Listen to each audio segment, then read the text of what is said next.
very much so.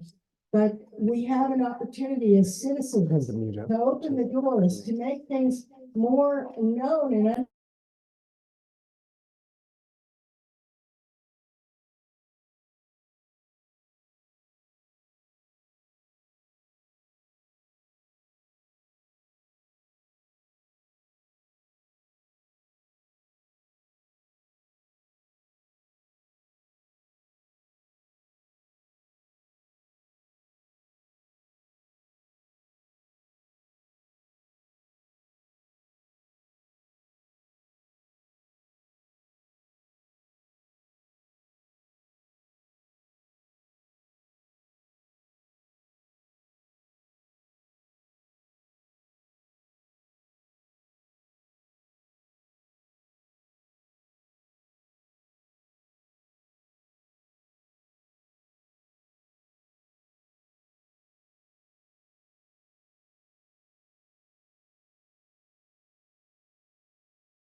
and we're going to do that, but we're also going to go and be with people.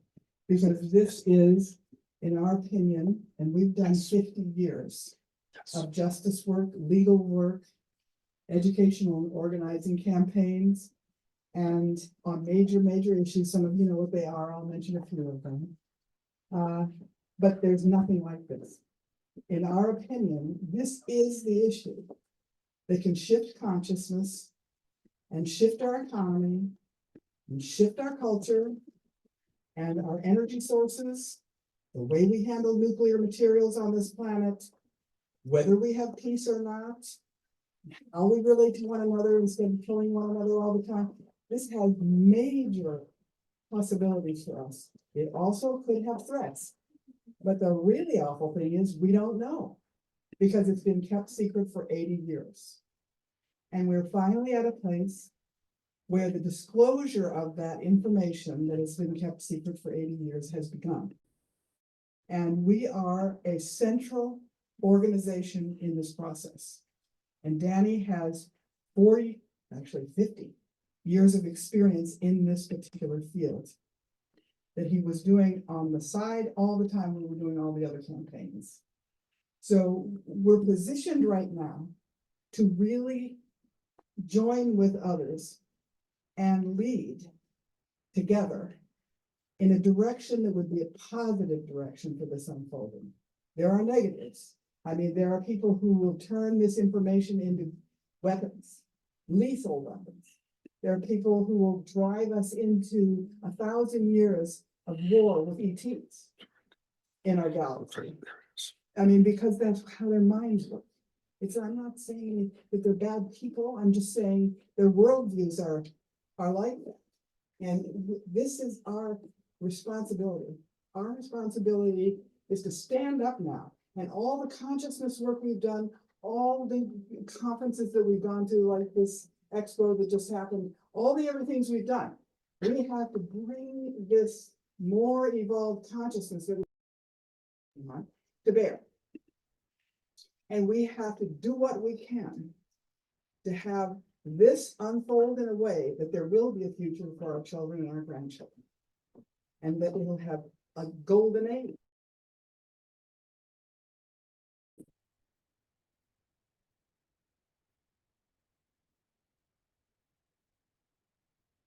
Forgive me if I'm repeating something you already know, but I'm just going to give you a little information about our organization and Danny and I and our projects.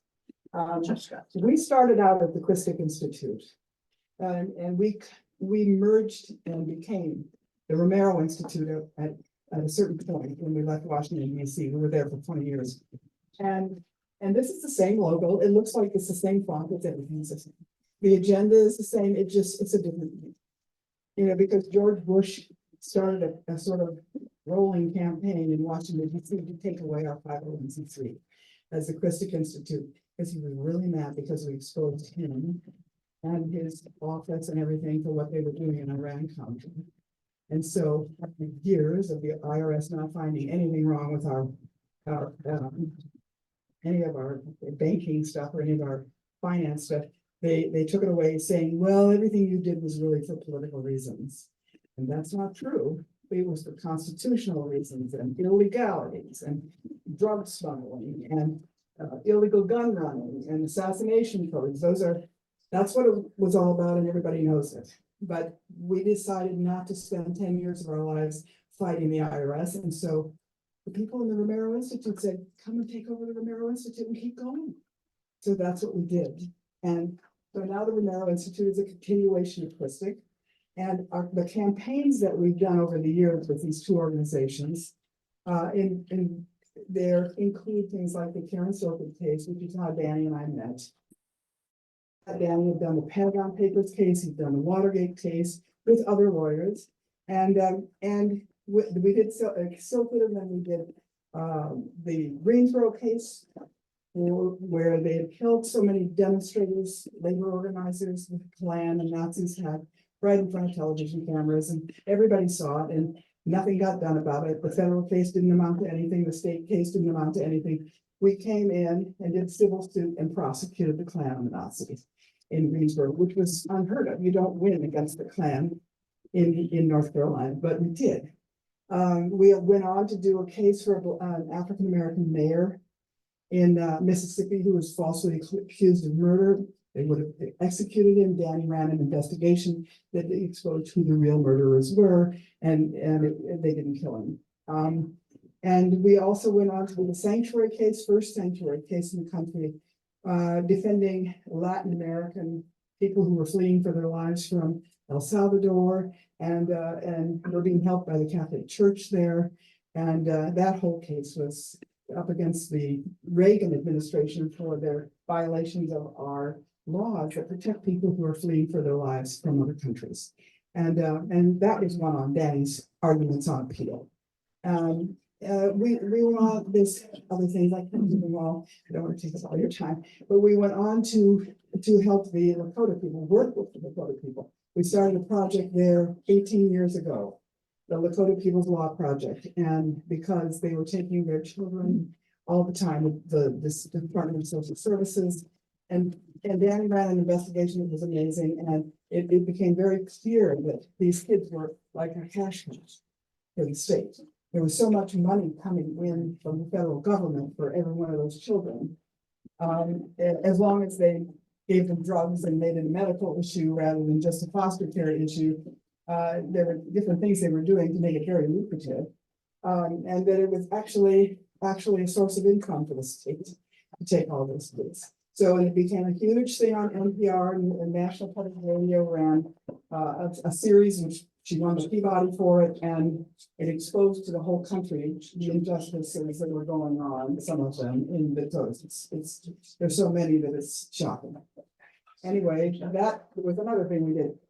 What I want to say right now is we've never done anything as big as this. Never. I mean, we never slept when we did our Iran Contra. It was this constant work. This is an example.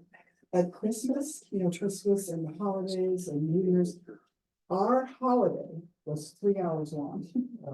I mean, literally, we've been going through the weekends. It's not bad. I'm not complaining. I'm just saying this is another one of those things. And I'm hoping and praying that this will become a movement, that people will join with us and we'll all do this together. I mean, we'll keep doing it no matter what, but it would be best if we all did it together like we've done other things. And because this, as I said before, has real potential for solutions that we can't get to any other way. So the project itself is called the New Paradigm Institute. It's another birthing of a campaign by the Romero Institute, and you can find it online at newparadigminstitute.org. When it all started really in 2017, when Lou Elizondo, Right behind you. when Lou Elizondo became a whistleblower with the New York Times. And 2 or 3 stories came out in a row and in the New York Times about how there were real sightings, and the government had tapes and had been watching for months and months and months down off the coast of Baja, these vehicles and UFOs that were flying around doing all this stuff. And it was so beyond anybody's physics that anything that we know about. I mean, you could have one of these, which was called, there were different shapes, but some of them were called Tic Tacs, but they could go from being 80,000 feet in the air to the surface of the water in a half a second, and under the water going 100 miles an hour. And our bodies would explode, implode. They would implode. We couldn't do anything like that in Vietnam. And but they've been watching them, the Nimitz, people on the Nimitz, the big air, I think it's what is it? Aircraft carrier. And they had all the records, and it had been on for months and months and months. And he just got the permission to get some of the videos out, and out they came, and it began this big process, which then resulted in 3 guys testifying to the House of Representatives last July. I don't know if you saw it, but David Grush, had run the Pentagon, had been very involved in the Pentagon program to investigate all this stuff in intelligence, and also 2 Navy pilots. And one of them from the East Coast, one of them from the West Coast. And when they said, I mean, Grush said, look, our government has retrieved crash retrievals, has taken the vehicles into possession, and the bodies that were with them that were non-human bodies. And the pilots were saying, we're seeing these kinds of vehicles almost every day as we're flying on both coasts. I mean, the amount of activity was way more than I realized. And I think more than most citizens ever thought was going on. And another example of this is Richard Dolan, who is our dear friend, Danny's known him for years, and he's known as the best historian in this field, is coming out soon with 2 volumes of a book. It's like a series, 1, 2. Altogether, it's more than 600 pages, and it's all about the UFOs in the ocean. The whole thing. Can you believe over 600 pages of that? I mean, who knew? I mean, we've known that Air Force people and pilots have seen them come up out of the ocean, like this one, these people that were flying, just regular pilots, and he said, "What? Why is there a city in the middle of the Atlantic Ocean?" Because they could see all these lights, right? And then all of a sudden, it came up out of the water, and so the city was actually a gigantic UFO.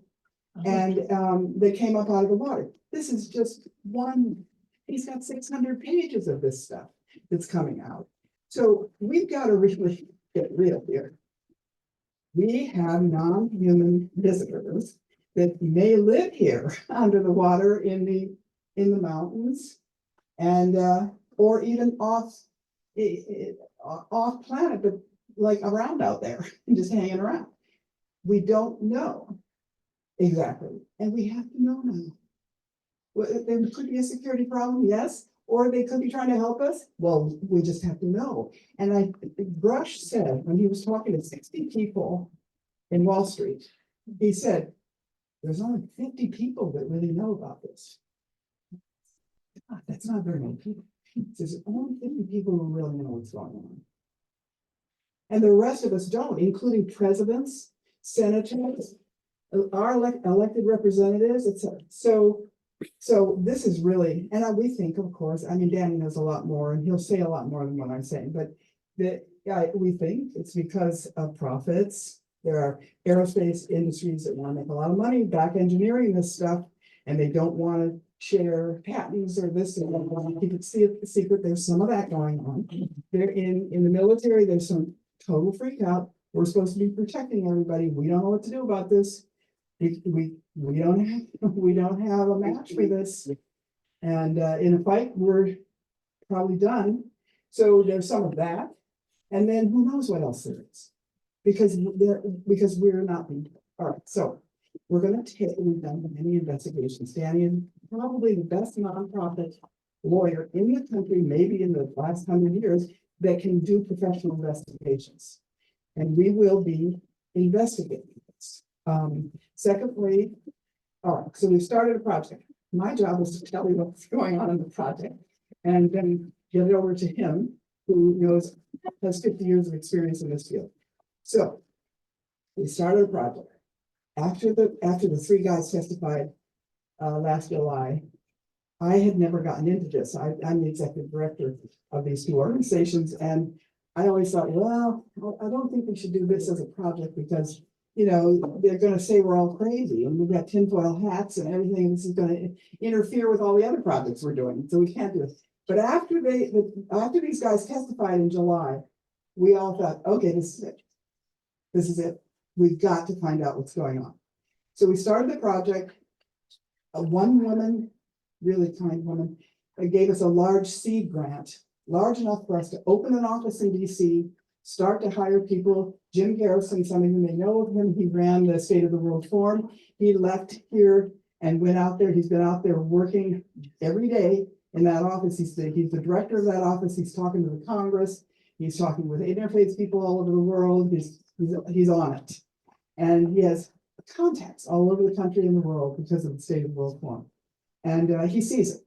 He sees, oh, this is big. This is really, yeah. I mean, people used to come together in the State of the World Forum to talk about the problems in the world and what we could do about them. And he always wanted something that would shift everybody. And he believes, as we do, that this could be it. So that happened. And then we put together a comms team of young people. We got 3 generations working on this thing. And they started doing social media and podcasts and put together an action website. And this press, this one guy's a very experienced press guy, and another guy's tech up to the wazoo. I mean, he's out of Silicon Valley, has years of experience in tech. So they all started, and by November 1st, Danny started being on podcasts and television interviews and Zooms and webinars and everything every day, sometimes 3 times a day. So this has been going on ever since the beginning of November. And thirdly, or fourthly, so that's some of what's going on in education. He's also in education, become a professor with Ubiquity University, which Garrison is the president of Ubiquity, and it was the first global online university where you could get masters and PhDs in very interesting topics that you couldn't get them anyplace else. They've now started an ET studies program at Ubiquity.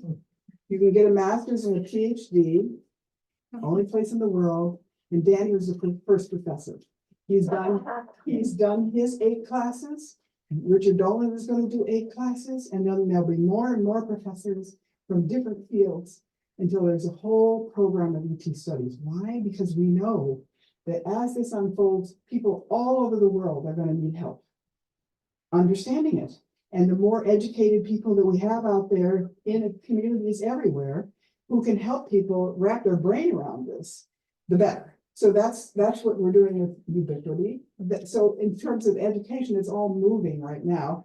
Organizing what we're doing is we started a Citizens for Disclosure movement.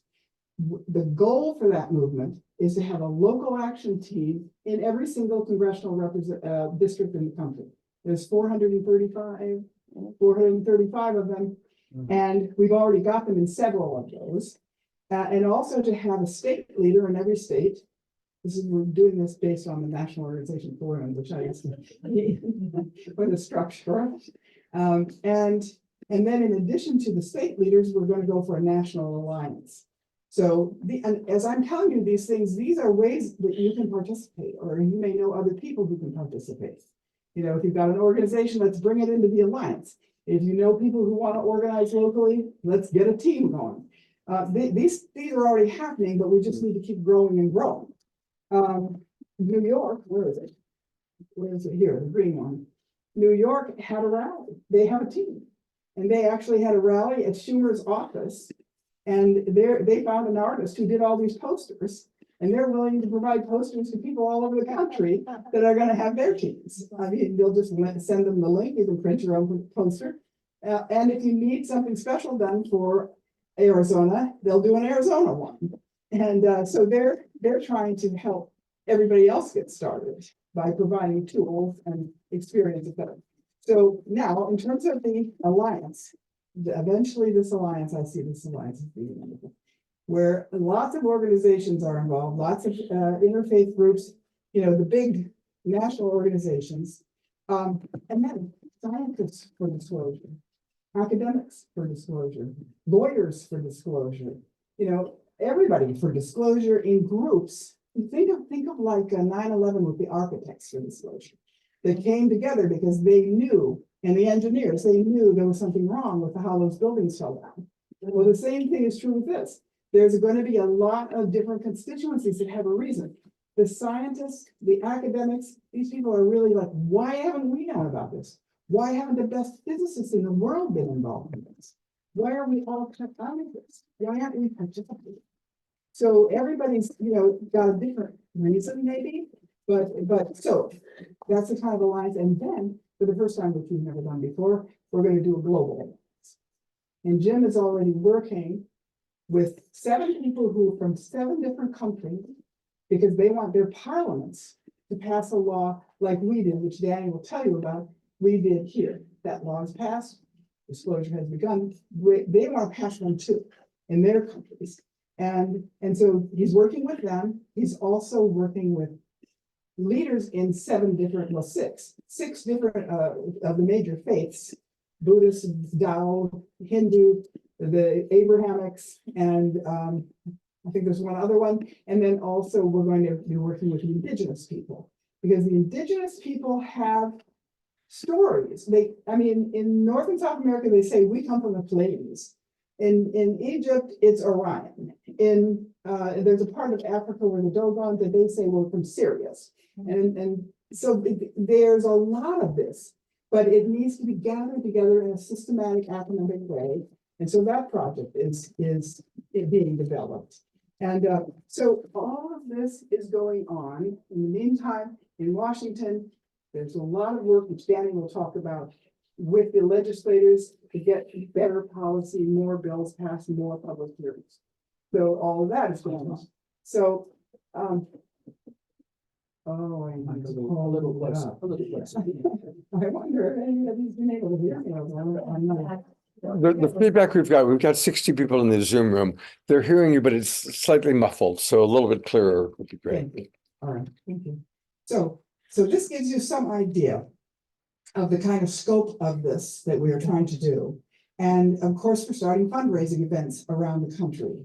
If you have any people, if you yourself can help with this, or you have any contacts who can, we're doing one in New York, we're doing one in LA, we're doing one in DC, and we're going to keep going all around the country.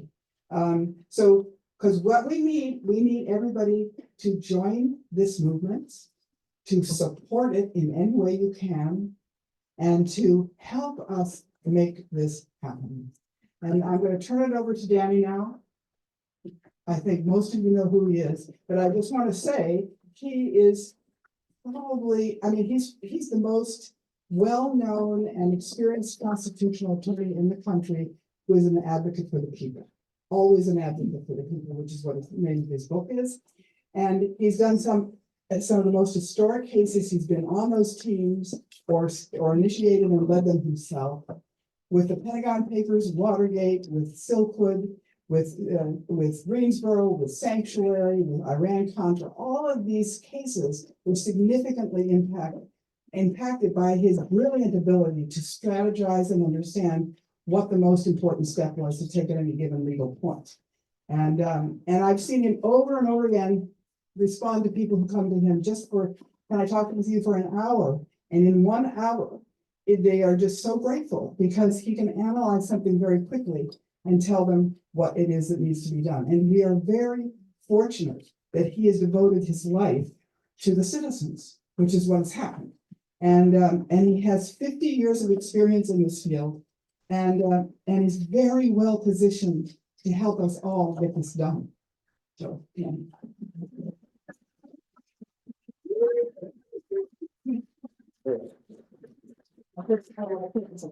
So is this going? Can everybody hear me? The mic is up? Okay. Danny, Yeah. that mic is only going to the camera. You want to use this one? Oh, I see. Let's also bring the mic stand over close to him so that Scott has the audio. All right. All right. So is this one here? Yeah, that's to the PA in the room. All right. Good. All right, good. So this one's going out to the people out there, all right?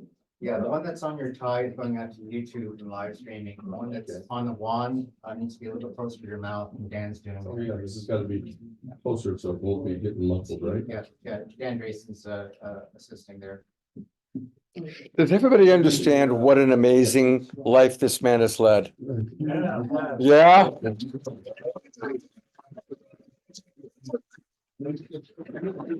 Well, as long as people aren't talking about me in the past tense. I'll make it clear that everything that we've been doing over the last 50 years or so has all been leading up to this. Yeah. Right from the very beginning, one of the initial cases that I did was the case that, as you probably have heard, is the case that went all the way to the United States Supreme Court and established the right of journalists to protect their confidential news sources, so that we could get at information that was buried and hidden inside corporations. Pentagon Papers is inside the Pentagon, inside the national security state. This is the kind of practice that I ended up beginning right coming out of Harvard Law School, where I was a co-founder with Mark Green out of New York, a founder of the Harvard Civil Rights Law Review. And this got to be a very particular kind of practice because I discovered in reading all 47 volumes of the Pentagon Papers that it turns out that it wasn't just that, like 4 different administrations, Republican and Democratic alike, have been lying to us all about the origins of the Vietnam War, what the objectives were of the Vietnam War, of how the war was being conducted, but also the fact that they were secretly engaged in a massive political assassination program that killed over 20,000 non-combatant civilians there, and that they were smuggling heroin out of Southeast Asia to sell in the United States. And to use the financing of portions of that to purchase more weapons for the assassination program that was going on. So right from the very beginning, that I ended up getting into kind of a very specialized kind of practice, and so it led to a number of other major cases. Very quickly, that led on into the Watergate Burglary case. I went directly from the major law firm that represented the New York Times and NBC News, where we had established the right of journalists to protect confidential news sources. We went on to do the Pentagon Papers case out of that particular firm for the New York Times. And then I was recruited by the Office of Beverly Bailey to go to his law firm to represent James McCord, who was the CIA wiretapping specialist who was caught inside the Watergate Hotel, wiretapping the telephones and placing the electronic listening devices in the offices of Larry O'Brien, who was the head of the Democratic National Committee. So, as I say, right at the very beginning of my legal practice, I ended up getting into kind of this specialized area of trying to determine what the national security state, or the deep state, as some people refer to them, were really up to, as distinct from what they were telling the rest of the country. And this led to a number of other cases. Sarah has touched upon a couple of them. That we did the Karen Silkwood case, for example, in Oklahoma, that caught the Central Intelligence Agency and Senator Robert S. Kerr and his people, who was the owner of the Kerr-McGee Nuclear Corporation, who also happened to be the head of the Senate Armed Services Committee in the United States Senate, smuggling but 98% pure bomb-grade plutonium to the state of Israel and to Iran, just to make things topical. We've been engaged in these kind of cases down through the decades now. And people kept asking us, well, how in the world did you get involved in something as strange as this issue about UFOs? Isn't it clear that if you get involved with the UFO issue, that people are going to question your credibility? And what our response was, what does it take to establish credibility? I mean, if we've only had like a whole series of major national, special Senate select committees be called, in the Watergate case, in the Iran Contra case, had major hearings in the Congress over the Silkwood case. We shut down the major nuclear reprocessing plant in the entire country where they were smuggling plutonium to Israel. I mean, how many things do you need to do to establish credibility? And the key is that during the conducting of all of those cases, sort of during the week, I took weekends off to be going to conferences that had to do with the UFO issue, because I knew right from the very beginning that this was going to be one of the most extraordinarily important issues in our entire history as a human family. That I remember that when I came to school back in 1963, that was before some of you were here even were born, and probably many of you who are listening now. When I came out of high school, I ended up the #1 nominee for the United States Air Force Academy for New York State, which is a brand new academy of the service at that time. And I went down to interview in New York City for the senatorial appointment. They get the senators appoint some of the people to the academies, and then the Congress people appoint somebody. So I got to go to the United States Senator's office and interview with Senator Jacob Javits. And Jacob Javits, when he asked me why I wanted to go to the Air Force Academy, I told him that I wanted to become an astronaut. And he said, "Oh yes, 1963, John Glenn, orbiting the Earth, and all red-blooded American boys want to be astronauts." That was back before they even thought about women being astronauts. And so I said, I want to become an astronaut because I want to go into outer space so that I can get to meet the other people, the other beings from other star systems in our galaxy here. And he actually said, he says, "You actually believe that there's other living beings out in our galaxy?" And I said, "Well, sure. I mean, so do you. I mean, like, you're a United States Senator. You've got to understand that." And he was kind of flabbergasted that I would say that to him when I was 18 years old. Especially when I was trying to get him to appoint me to the Air Force. But the bottom line is that he was kind of thunderstruck about the whole thing. He offered me the appointment to the United States Naval Academy and said that, "Look, I want to be clear with you." He said that I shouldn't tell you this, but I've already given the appointment to the Air Force Academy to someone else, and I wasn't supposed to do that before I interviewed you. He said, "But I gave the appointment to the son of one of my major financial backers." He said, "That's the way the government really works, Dan." He said, "You need to really understand that." He says, "So you can just go to the Naval Academy and you can get to be an astronaut through the naval flight training." And I said, "No, I'm not into boats." I said, "I'm into airplanes." And so the bottom line, he says, "You can go get your congressional appointment and still go to the academy." And he said, "Look, you need to know that whether you've been appointed by the senator or by the congressman, after a year at the academy, nobody really knows anyhow. So it's not going to make that much difference," he said. But it turns out that the congressman gave the appointment to the son of the Republican mayor of Glens Falls, who was one of his major supporters. And I realized, I've said this to some of you before, that I realized that I'd have to become a lawyer. Because this wasn't working right. The government didn't seem to be quite in tune, that it was out of tune. And so I thought that I would just go and become a lawyer, and I would work for a few years and help get the country back in tune. And then I would get to go back and be an astronaut. Well, it turns out that the particular kind of practice that I got into coming out of Harvard Law School, I discovered within just a matter of a few years that the country wasn't really out of tune. Turns out that it was playing a completely different song. than we had been taught in high school and even in college.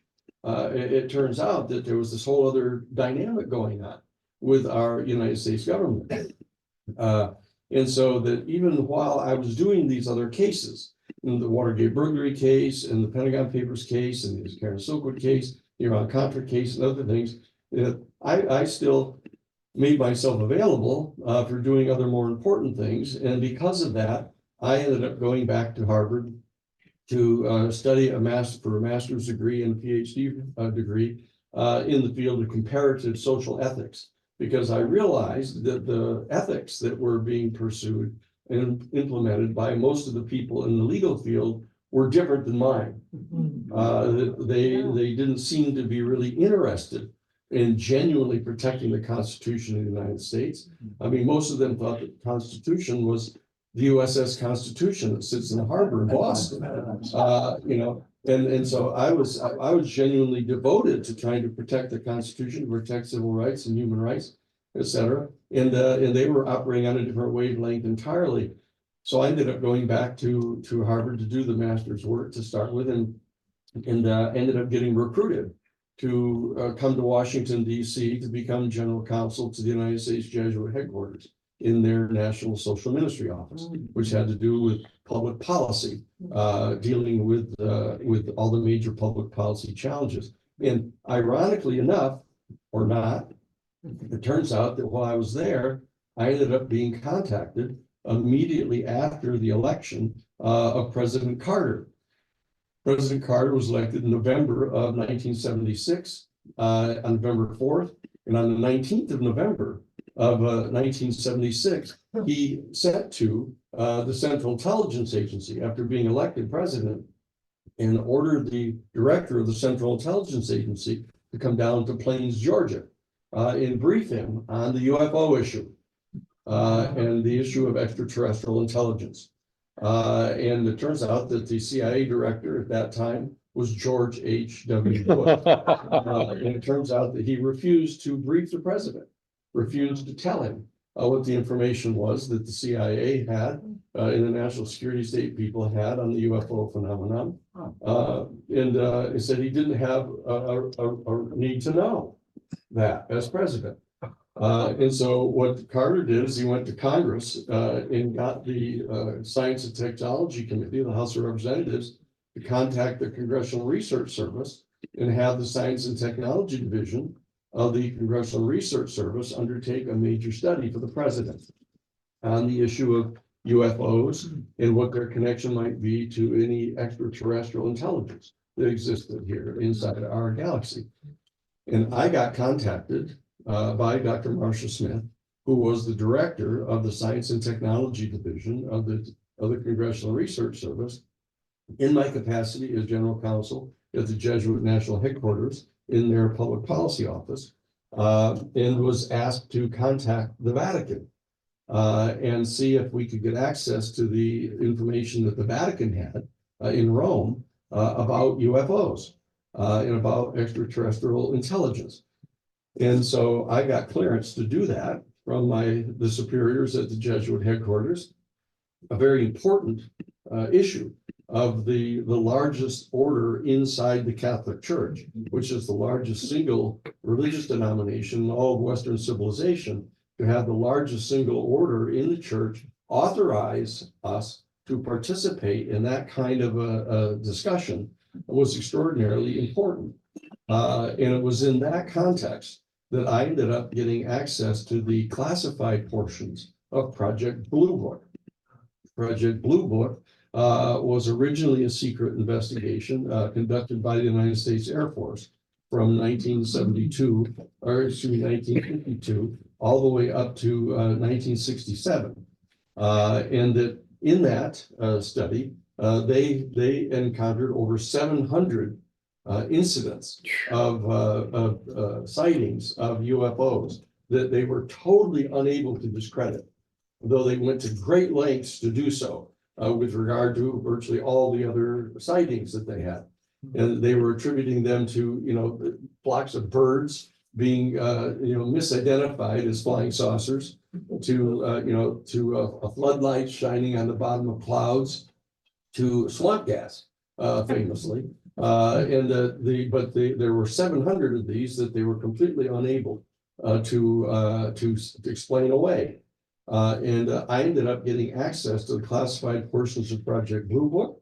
And there I saw the photographs, official photographs of an actual UFO crash retrieval that was underway.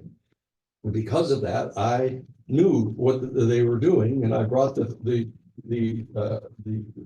information back to the Jesuit headquarters, shared it with my immediate superior, Father William J. Davis, who was my superior at the Jesuit headquarters, and he actually leaned down and opened up the drawer on his desk and took out a little 8.5 by 11 manila envelope and handed it to me. And I unclasped it and slid out a photograph, an 8.5 by 11 black and white glossy photograph of a UFO, which he had in his desk. And I said, where did you get this? And he said, my sister Dodie gave it to me. And I said, well, where did Dodie get it? And he said, well, Mike gave it to her husband. He is the air traffic controller at the Seattle airport. And his best friend, who is a cargo pilot who flies cargo all around the Northwest, took this photograph out of the window of his plane. And he was afraid once he got it developed.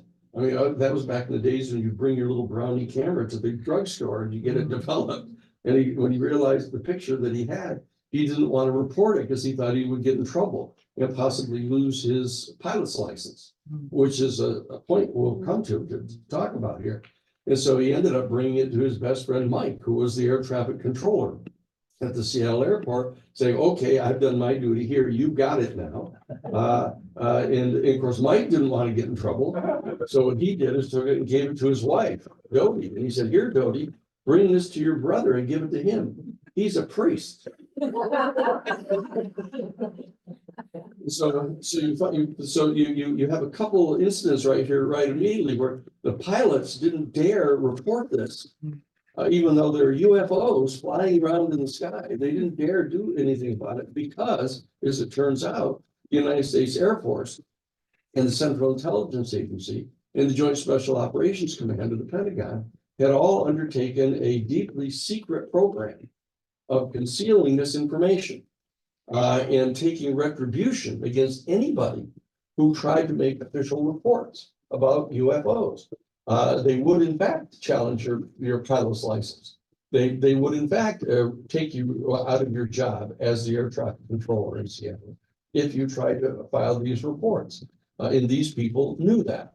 Okay. And the fact is that it did mean something when people said, look, I can't take these photographs to anybody officially in the government, but bring them to your brother. He's a priest, and you say, what does that mean? Why do people have that kind of reaction? Like priests ought to be interested in this particular issue.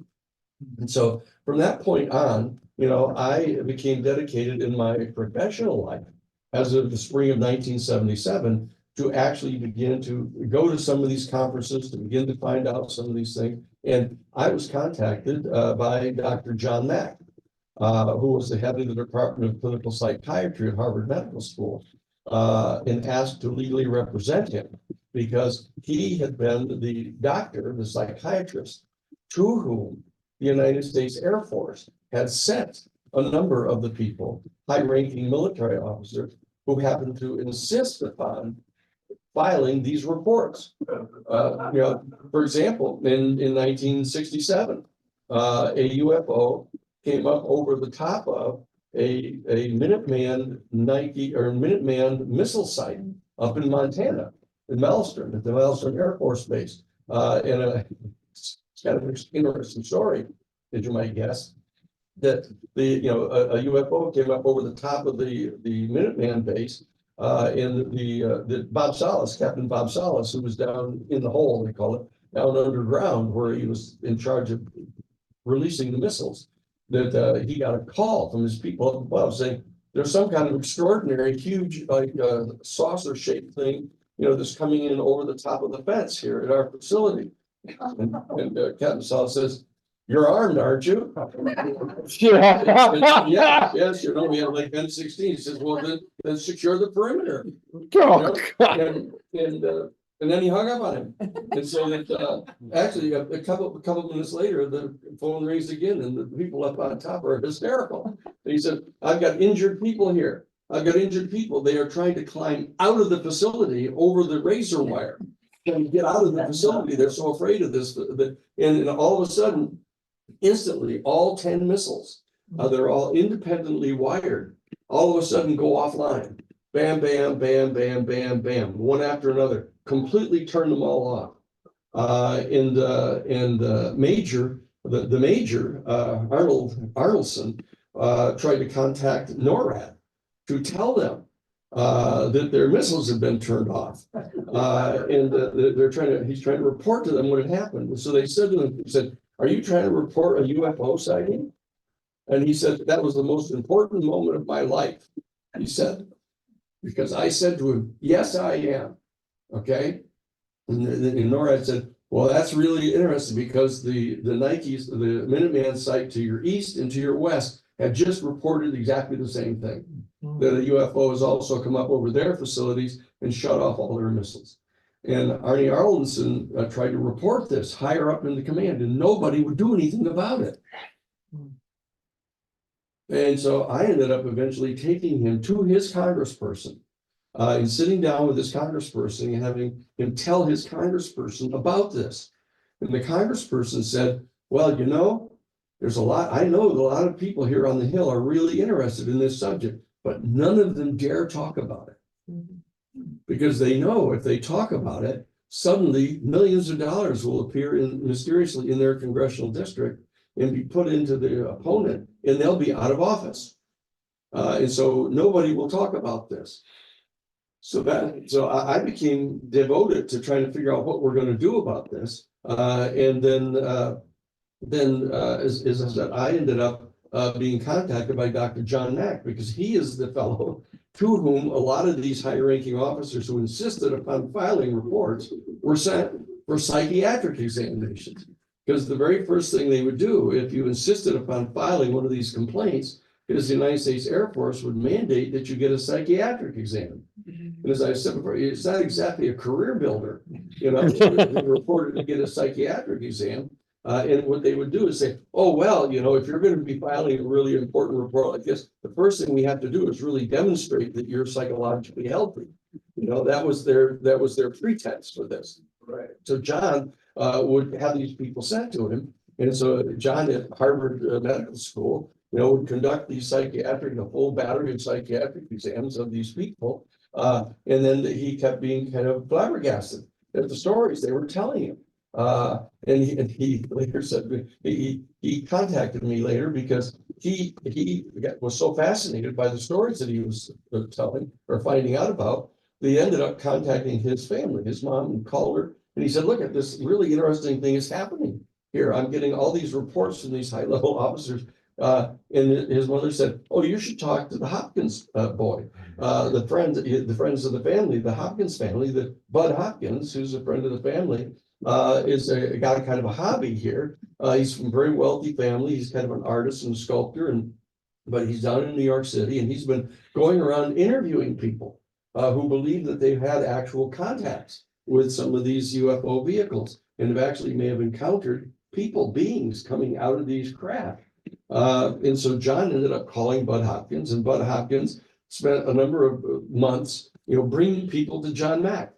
And John ended up interviewing like 100 people and weeded through some of them. Some of the people were a little unstable. Some people were kind of wannabes, but the fact of the matter is he ended up having this whole core of people who were absolutely convincing, and they were completely credible people, you know, that were professionals in all kinds of careers, that it was not at all helpful to their career either to report this. So What percentage were they cutting implants? Pardon? What percentage were they cutting implants? Some of them had implants that were being. Well, that's a whole separate issue. I'll talk about it later. But the bottom line is, what I'm saying is that he ended up saying, look, this is an extraordinarily important thing that's going on here. And what he did is he prepared a paper, a white paper, to a professional paper, scientific study, to be submitted to the New England Journal of Medicine. And he submits the paper, and they ended up sending it back to him, saying they weren't going to be printing it. And so he was kind of taken aback, since after all, he was a Pulitzer Prize winner. He won the Pulitzer Prize for doing the definitive psychobiography of T.E. Lawrence, Lawrence of Arabia. He won the Pulitzer Prize for this, and he published over 100 papers, scientific papers before, in the New England Journal of Medicine, wouldn't print it. So he revisited the paper, and he put in a bunch more footnotes and dug in and did a lot more data on it, and he resubmitted it to them. And 2 days later, the executive secretary of the editor-in-chief of the New England Journal of Medicine shows up at his office and said, you know, Dr. Relman has ordered me to bring this back to you and to note that it's unopened. We've not even reopened your envelope. We're not going to publish this. No matter what you say, we're going to publish it. And so John got terribly upset, and he called the publisher and got it published. And the day after it was published as a book, the book publishing company designated it as Abductions, Human Contact with Aliens, right? And the dean of the medical school comes into John's office and said, John, he said, that's really interesting. I heard that you published this book about people you've interviewed who believe they've had contact with extraterrestrial beings from flying saucers. And John said, yes, as a matter of fact, I have. And the dean said, well, you know, I'd like to really talk with you about this. And as long as you and I are going to be talking about it, why don't we invite some of the faculty to come together and we can discuss this? And John said, this is great. This is great. I'm going to get to do like a grand rounds here at Harvard Medical School on this extraordinarily important issue. And he shows up at the dean's office, and the dean ushers him into this room. And here is this tribunal that has been convened, you know, and there's like 5 people sitting on this tribunal, and chairing this tribunal is Arnold Relman, who is the editor-in-chief of the New England Journal of Medicine, who refused to publish this article, and he's chairing the panel. And here's the legal counsel for Harvard University sitting to his immediate right, and then 3 other faculty members who don't like him, and he knew they didn't, and they start to excoriate him, right, for ruining the reputation of Harvard University, besmirching their reputation as the citadel of knowledge and Western civilization in their own eyes. So the bottom line is, he ends up calling his best friend, whom I happen to know, and his best friend says, why don't you call Danny Sheehan and have him represent you in front of the committee? Said, you know, Danny's done all these cases, you know, he's graduated from Harvard College, he graduated from Harvard Law School, he's gone to Harvard Divinity School, you know, and done his work there. And now he's done all these big cases. Why don't you call him and see if he'll represent? And so Ron Robertson, who's his best friend, his best man at his wedding for him and Sally, calls me and asked me whether I'd be willing to talk with John Mack. And John, I said, sure. So John calls me, and I end up legally representing him. Okay. We go before this committee, you know, we go to the next meeting, and we walk in, and immediately Relman starts, you know, interrogating him again. I said, excuse me. I said, I'm not clear exactly what the nature of this hearing really is. I said, it's certainly not an AAUP convened hearing. The American Association of University Professors has standards that you have to abide by if you're going to actually be challenging a tenured professor. You know, and he said, and Art Relman says, oh, no. He says, this is just, you know, that the dean of the medical school here, just when the book was published, he started getting a number of calls from different people, and they were asking him questions, and he didn't know how to answer their questions. And he just thought that he might as well have a conversation with John about this. And if he's going to have a conversation, why don't we have some other people from the faculty here just to kind of chat with him? You know, here they are arrayed as a tribunal with the legal counsel for Harvard University. He's trying to pass off this story that this is just a chat, right? And so I said, look, whatever the nature of this whole process is, I said, can you tell me, are either one or another of the 2 following fact questions going to be at issue here? Number 1, whether or not extraterrestrial intelligence exists. And number two, whether or not at least some of these sightings of UFOs might actually be a vehicle from an extraterrestrial civilization. And Arnold Feldman says, well, absolutely, both of those issues are going to be relevant to this hearing, and it's absolutely ridiculous to think that either one of those things can be true. Oh, That's what he says. We're talking 1994, Harvard University declares that it's ridiculous to think that there might be extraterrestrial life. Okay, and so here we have it. And so I say, well, in that case, then I should be, clear with you that John and I just spent the weekend with Lawrence Rockefeller, and Lawrence Rockefeller has agreed to fund, complete grand rounds here at Harvard, on this particular issue. And, we'll call witnesses, we'll call the chief investigator for the Federal Aviation Agency, we'll call military officers, we'll call police officers, and school teachers, librarians, we'll call all kinds of people, all kinds of walks of life, who will provide testimony to you about this. The lawyer for Harvard University leaps to her feet and she says, absolutely not. We're not going to allow these proceedings to be turned into some kind of circus. And I said, well, that's it. I guess we're done here. And so John and I got up and walked out. And we had this confrontation that went on for the next 18 months with Harvard University. And I, fortunately, got to be introduced by Dr. John Mack to virtually every major expert in the world about the UFO phenomenon, right? As witnesses, as potential witnesses, to prepare them to come and testify at Harvard University on the issue of UFOs. And so I was extraordinarily blessed to get to be in that position. I got to meet, Stanton Friedman. I got to meet Bud Hopkins. I got to meet David Jacobs. I got to meet, Linda Moulton Howe. I got to meet Stephen Greer. I got to meet, everybody that you can imagine in the field. And John Mack made me legal counsel for his project on extraordinary experience research, which he set up there in Cambridge. And so I got to meet dozens of people who were extraordinarily credible witnesses who had had these extraordinary experiences of actually encountering a UFO in various places. Travis Walton, these and all these people that you've heard about. I didn't get to meet Betty and Barney Hill right away, but I got to meet almost everybody else, and I was preparing them all to be witnesses until Harvard University finally collapsed in the face of this proffer, and basically apologized to him and let it go. But he ended up being on Oprah Winfrey, since her show, and talking to me. So all of a sudden, it became more and more prominent about what was going on here. And so because of that, I ended up being contacted by Dr. Stephen Greer, and I became legal counsel for the Disclosure Project. And this was the major project in which we had interviewed literally hundreds of people from all walks of life and all levels of authority inside the culture about this. And we culled out 24 of these people and presented them at the National Press Club in Washington, D.C. To all of the staff members of Congress and presented them.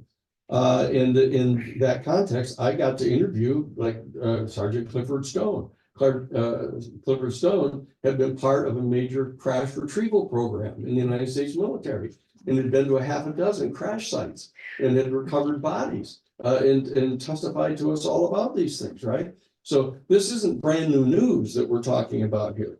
This was in 2001 that we laid all this out on May 6th of 2001. We laid out all of this information. And because of this, I ended up being legal counsel later in 2013 to the citizens hearings on disclosure, and we presented 40 witnesses to former members of the House and Senate in major hearings, which were all recorded and televised, and we put them out across the country. And because of that, I was contacted by Lou Elizondo here.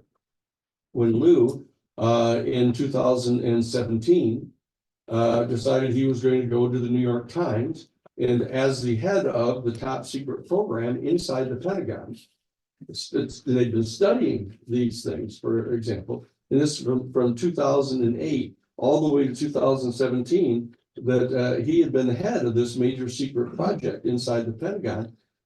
And he was so upset over the fact that they wouldn't do anything about this. He couldn't understand it. And he couldn't understand why they wouldn't do anything about UFOs coming over the top of Minuteman missile sites, turning off all their missiles, and they wouldn't allow anybody to talk about it. You know, and they discovered that not only that, but they were coming and going from the oceans. You know, that they were, as Sarah had mentioned, they would come down from over 80,000 feet. And they would come all the way down to the surface of the ocean in 0.7 of a second My God. and stop dead like that. And then to go underwater and travel at over 100 miles an hour underwater. And they were being monitored by radar. And F-18 Super Hornets were following them around and videoing them through their gun cameras. And the nuclear submarines were actually monitoring them under the water and tracking them with radar. And yet it was being kept secret. And so that what happened is Lou got totally upset about this. And Lou brought 3 of these videos that are now the kind of famous videos of the Tic Tac and the Go Fast and the gimbal. And he brought them to the New York Times along with who was it? Christopher Mellon. He went with Chris Mellon. Christopher Mellon was the Deputy Assistant Secretary of Defense for Intelligence in both the Clinton administration and in the George Bush Jr. administration. Here is the Deputy Assistant Secretary of Defense for Intelligence going with the director of the top secret program inside the Pentagon and bringing these videotapes to the New York Times. And the New York Times, very importantly, agrees to publish them. Okay, so right away, the Pentagon starts issuing lying statements saying, we don't know who Lou Elizondo is. Oh, We've never heard of Lou Elizondo. We don't know what program he's talking about. There is no such program. Just complete blatant lies. And so Lou ends up contacting me. And he asked me to represent him legally and file a complaint with the Inspector General of the United States Defense Department. And we did. And we go to the Inspector General's office. And the Inspector General's office does not want to hear about this, does not want to hear about the complaint, does not want to hear about the UFO program. But we get in there to sit down with the Inspector General, and within 3 minutes, this kind of hostile, resistant atmosphere that we found immediately turns out to be just their jaw dropping. And here's Lou telling them about what's going on. And so the Inspector General starts sending for more and more of his staff to come into the room, they'll get around the table, and then all of a sudden military officers start coming in with all their, medals and things, sitting around the table. And we ended up starting to do grand rounds for the United States Pentagon, telling the other people who had been read out of this program for all of these years about what it is that was going on. And this begins the new storm that has led us here today, where Congress has now begun talking with some of the people deep inside the programs that have been going on now. And they've now verified that the crash that has been reported so widely that took place at Roswell, New Mexico, back on July 8th of 1947 was absolutely true. And it turns out that we have succeeded in actually blowing up the telegraph that was sent to General Ramey, who was in charge of the fake weather balloon story, where he ended up sending for the photographer from the Roswell newspaper and ordering them to come to the base and laid out a bunch of debris from a crashed weather balloon and said, here's what really crashed. It wasn't a flying saucer. Like, here's the people that are in charge of the only nuclear weapons site on the planet, the 509th Bomber Group in Roswell, where the Enola Gay was launched from to bomb Hiroshima and Nagasaki, the only place on the planet with nuclear weapons. And here they are, they're supposed to not be able to tell the difference between a weather balloon, and a flying saucer, okay, who have issued a public statement that they've got a flying saucer in custody now, okay? And so that what we've done, we've started to unravel all of these different stories that people have heard down through the years. And we've been presenting them now, not only to the Pentagon people and to the Inspector General's office, but we've been presenting them to the members of Congress, to the Senate Intelligence Committee and the House Oversight Committee. And they've now started holding hearings. And that they on July 26th, they held a hearing where Sarah had referred to Colonel Grush, David Grush, Colonel Grush was a major high-ranking officer in the global, I call it the space, Geospatial. geospatial intelligence center. Okay, so he's a major guy in the geospatial intelligence center. And he then goes over to the National Reconnaissance Office and is a major official, and then gets assigned to the secret UFO investigation. And he comes before the Congress and tells them that, you know, I've interviewed over 40 different people. And I know I can come here and testify to you under oath that we have recovered. And just stop and think, if this were the single major headline you heard about this, here it is. Congress is told by one of the head guys inside the Pentagon, we're in possession of a non-human interstellar spacecraft. And the bodies of people recovered from the crash retrieval, and they're non-human.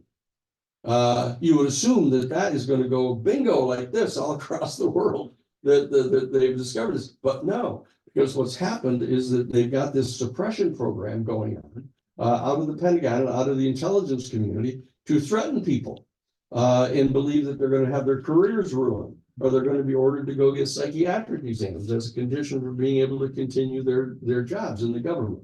And so what we're doing now is we're engaged in a major process. We've established this the new Paradigm Institute.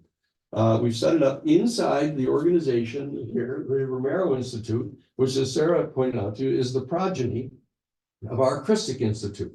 And our Christic Institute is what we established out of the Jesuit National Headquarters, you know, all the way back in 1980, working on the Karen Silkwood case. And that through which we conducted the other cases, investigating the Greensboro murders. We did the first American sanctuary movement defenses down on the border, the Mexican border down in Texas.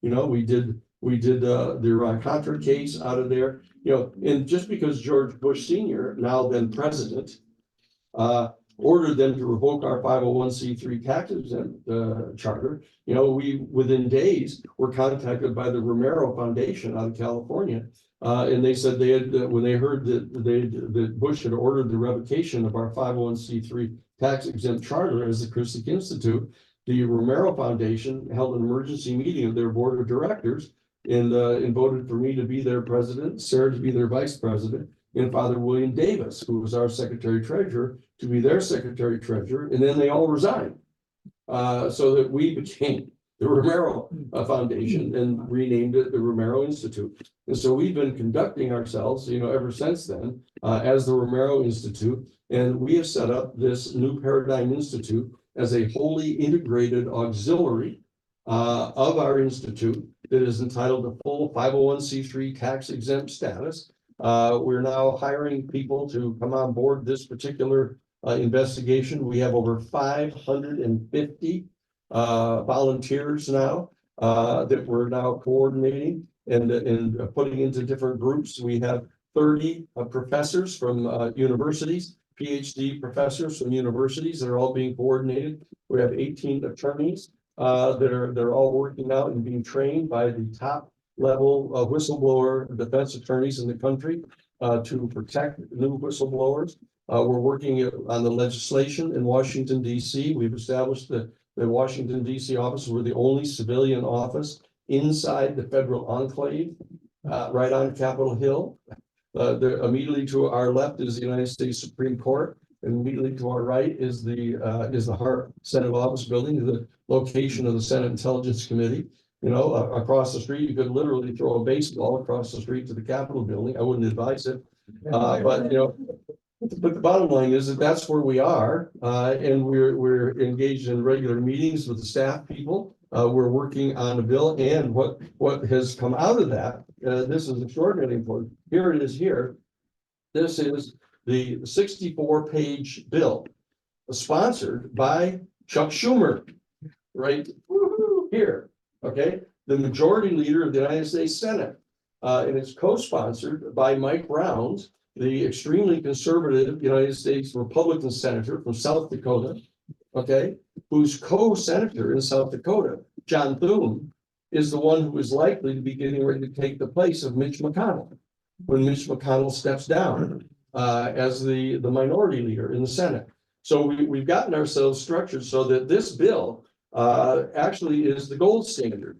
This is the compromise that has been struck among all the different negotiations that have gone on to put together the 64-page bill.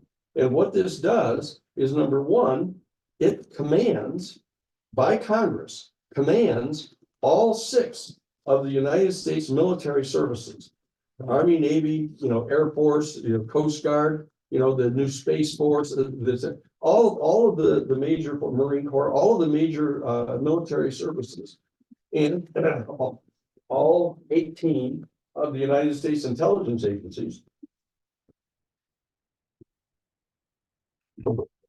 all 32 of the United States Defense Department agencies, and all of the private aerospace corporations who have come into possession of any information whatsoever pertaining to the UFO phenomenon and to the non-human intelligence that is associated with the UFO phenomenon, commands them to turn over every single piece of information they have and have ever had since January 1st of 1945.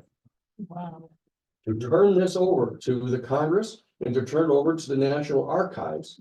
And it's going to be put in there, and they're commanded within 300 days of the passage of the statute to compile all of this information into a digital format with an index that is searchable through computers, and to turn it over to the National Archives so that the members of the Senate Intelligence Committee and House Intelligence Committee and Oversight Committee can inspect this information. And what the bill provides for is that every single piece of information, every email, every phone call, every internal memo, every investigative memo that they've got, every field report, every photograph of every single crash recovery, that it has to be turned over within 300 days of the passage of the statute, which was dated on December 22nd of 2023. Right, so that falls on October 18th, a date a little known to anybody in the country right now, but on October 18th of this year, it's mandated that every single piece of information that is 25 years old or more has to be immediately turned over to the public. Okay, unless the President of the United States himself specifically intervenes and prohibits it and postpones the immediate release of that piece of information. And it mandates that he would then have to give an account of why it is he's postponing this. But the fact is, even that information has to be released within a 7-year period. And all the other information that is newer than 25 years, from basically 1998 up to now, also has to be put into a special program. Then there's going to be appointed by the president a 9-person board of review of all of those records that are 25 years or younger. And they're going to review all of them with the presumption that every single piece of such information is going to be revealed to the public. Okay? This is an absolutely extraordinary piece of legislation. And it has proposed all of these things. And our office, that is referred to specifically in the statute as the UAP Disclosure Foundation, which we own the domain for here out of the New Paradigm Institute, that are responsible for nominating to the president who the members of that 9-person board are going to be. Okay, and this is quite extraordinary. I mean, this puts you into direct contact through the New Paradigm Institute with the process by means of which those people will be selected. Okay, and these people then also, in addition to making the decision as to which of the information that is newer than 25 years old is going to be revealed to the public, which they're authorized to do. Again, unless the president himself intervenes, and that's going to be Joe Biden between now October 18th is what the date is that this decision has to be made pursuant to the statute, right? And that they have the authority will have the authority to mandate the public release of that information. All right, unless the president intervenes. So that is what is provided for in this particular statute, 64 pages long, and it was passed unanimously by the United States Senate Intelligence Committee. All 17 members of the Senate Intelligence Committee, all 9 members of the Democratic Party, and all 8 members of the Republican Party in the United States Senate unanimously approved this decision, is to go through this thing. In addition to doing all that, they are assigned the responsibility, the 9-person board, to actually design a UFO controlled disclosure campaign to be undertaken by the president. Okay, and that this is going to go on for a period of 7 years to reveal this information to the world. Now, this is an absolutely paradigm shattering event that is actually being proposed by the United States Senate. Now, what happened is that this passed virtually unanimously in the United States Senate, with only 11 votes against it, which were primarily votes against some other part of the National Defense Authorization Act, actually, not even opposing to this. Okay, and so what happened is it went over to the House side. In the House, the Republican head of the chairman of the House Intelligence Committee, a man named Michael Turner, who is out of the 10th Congressional District in Ohio, ended up saying he was opposed to this being passed. It turns out that he comes from the Congressional District in Ohio, which is the Congressional District of the Wright-Patterson Air Force Base. The Wright-Patterson Air Force Base is the biggest Air Force base in the world, and it is the base to which the crash saucer at Roswell was taken, according to the telegram that was in the hand of General Ramey, which was photographed actually that night. Okay, and then he has recruited the Republican head of the chairman of the House Armed Services Committee, whose name is Michael Rogers, who is from the 3rd Congressional District over in Alabama, which is right next door to the Congressional District where the Redstone Arsenal is, the Redstone Rocket Range, where they're actually trying to develop a major top secret program called Prompt Global Strike, where they're trying to utilize the propulsion system of the technology that's been recovered from the UFO spacecraft to propel United States nuclear missiles, so that they can launch a missile from the United States and hit into the heart of Russia or China in 2 minutes. An absolute first strike nuclear weapon that totally destroys the entire geopolitical structure that has been put together over decades to prevent first strike nuclear weapons from being developed. So that these people are in fact attempting to back engineer the technology from the recovered UFO spacecraft to make weapons in complete violation of the nuclear non-first strike treaties that exist. So what's happening now is because of the opposition of these 2 men, of Michael Turner, the Republican head of the House Intelligence Committee, and this guy Michael Rogers, they have joined together to get Mike Johnson, who is this new hanging by his fingernails Speaker of the House that you've heard so little about. This is the guy who refused to put this bill onto the floor of the House, even though basically out of the 435 members of the House of Representatives, like 430 of them support this bill, but he will not put it on the floor because their campaigns are being paid for by the private aerospace industry. Okay, because it turns out that the district Huntsville, where the Michael Rogers comes from, is the major international headquarters for Radiance Technology, which is the private aerospace corporation that is trying to develop Prompt Global Strike.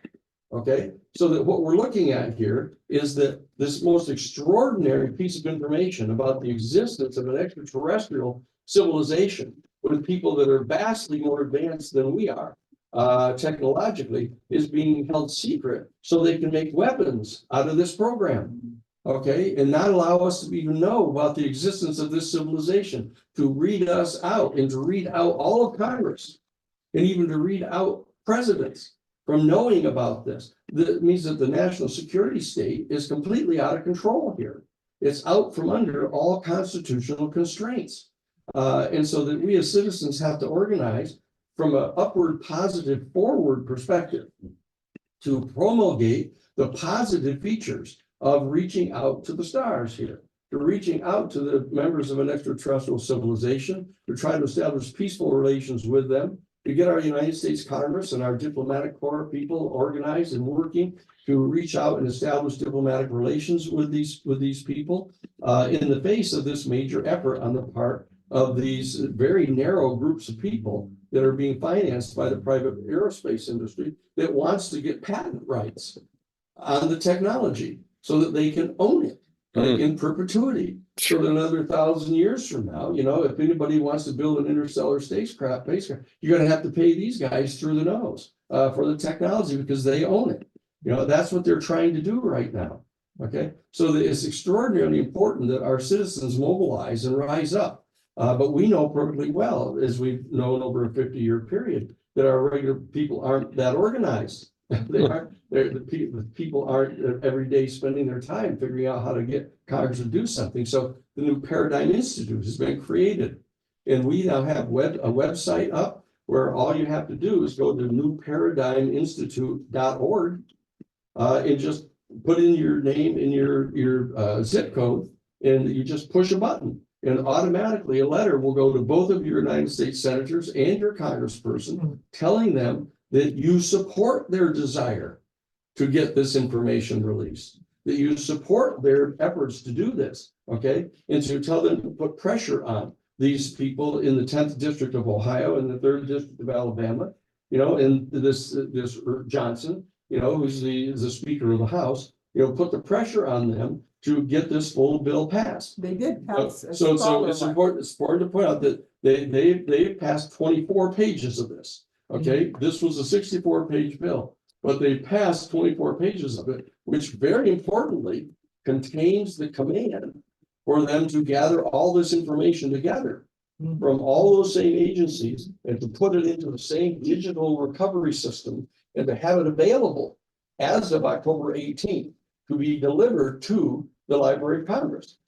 That this is in fact going on right now. And so the clock is running right in front of us. The problem is that they have drawn out of this 64-page bill 40 pages which contain the enforcement provisions.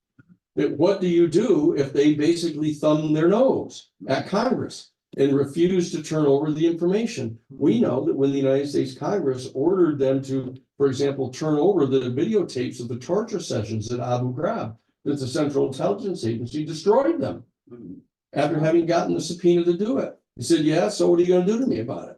The answer was they did nothing about it. And so that what we got to do is make sure the Congress stands up on its hind feet and puts the 40 pages back in that contain the enforcement provisions of this, so that when the October 18th deadline comes along, they don't get the story that, well, my mother's horse died, you know, and I got distracted and I had to go to the funeral of the horse and I wasn't able to do the homework. You know, I mean, that's the kind of routine that we're expecting here, unless we get these 40 pages put back in. So it's really necessary to have this mobilization. And the New Paradigm Institute is going to be establishing these Citizens for Disclosure action groups in all 435 of the congressional districts.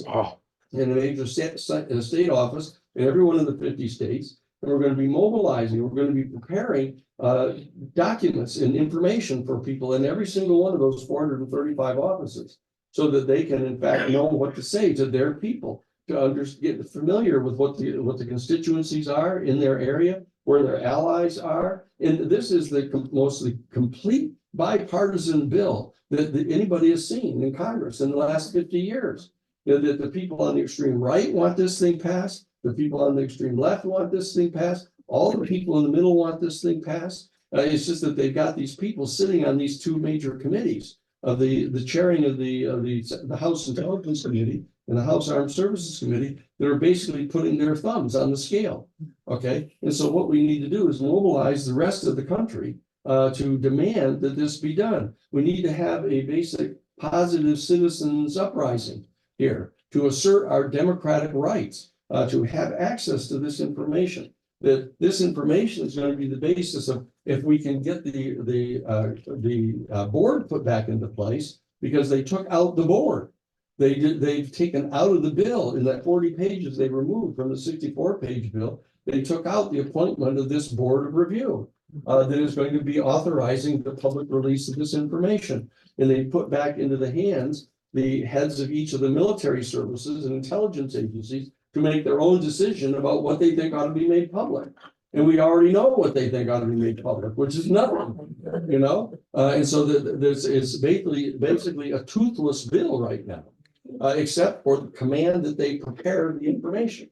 And so that they're actively under a constitutional obligation now to organize the information, to seek it out. And we just saw that actually Chris Mellon just issued a thing to the cell phone that I have over here, pointing out that they've gotten access to information that the people inside the intelligence communities and inside the national security state infrastructure that want this stuff disclosed are actively engaged in gathering all this information up right now, and getting it ready to turn over. So there's a great war going on inside all these agencies right now between the people who want to get this done and those who are trying to stop it.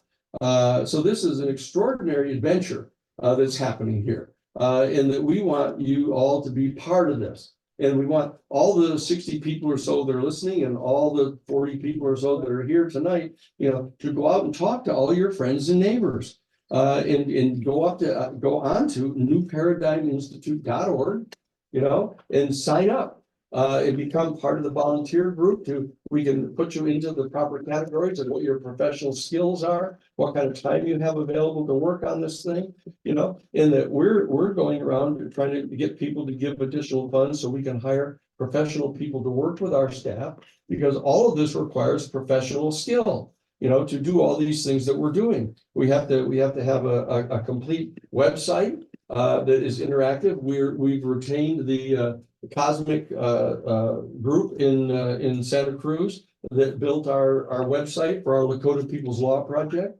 We're building out the website to make it completely interactive, so you can contact us and get all the information, and we can craft the information for you for your own congressional district, so you'll know how to work on this project. So all of this stuff is going on right now, and we want you all to rise up in the same way that you rose up and stop the construction of any new private nuclear power plants in the country, the way you rose up and stopped the war in Vietnam, the way that you rose up and are mobilizing people to try to stop global climate change. This has, and people stood up for the fundamental civil rights, marched in the streets to protect civil rights, stood up for gay and lesbian rights. Now this caused an absolute sea change in our country, in our policies. This is another policy that we from the Christic Institute and now the Romero Institute are coming before you to tell you that whatever level of credibility you think we have with you over the past 50 years of the cases that we've been doing, we're telling you that now is the time, and now is the issue. This is the issue that can bring together people all across the political spectrum, and it can break the national security state here that's been holding this information secret. Because people are going to say this is an absolute outrage. This shows that the national security state is completely out of control, who are defying our presidents, defying our House of Representatives and our Congress, that are defying the Constitution of the United States, and that we can begin to start to structure some solutions to bring the national security state under control here in our country, and to get this information released to the public, released to the world, so that we can enter into an entirely new era. I mean, this is going to be this next 7 or 10 year period is going to be a period that people are going to look back on 1,000 years from now, 1,000 years from now, and say, what did you do during that 10-year period when you had an opportunity to help craft the features of the process, the protocols that are going to govern our relationship with the extraterrestrial civilization for another 1,000 years. You know, what did you do? You know, what would you have done if you existed back in Rome when you knew that they were enslaving other people around the world? What would you have done? You know, what would you have done back if you were alive in the 1840s here in our country to try to deal with human slavery? You know, the fact is that most people didn't do anything. Yeah. And the fact of the matter is, unless we mobilize here, the same thing will happen again with regard to this issue. Not enough people will come forward and do what has to get done without your help. Okay, and so we're asking for your support. We're asking for you to contact the Paradigm Institute.org.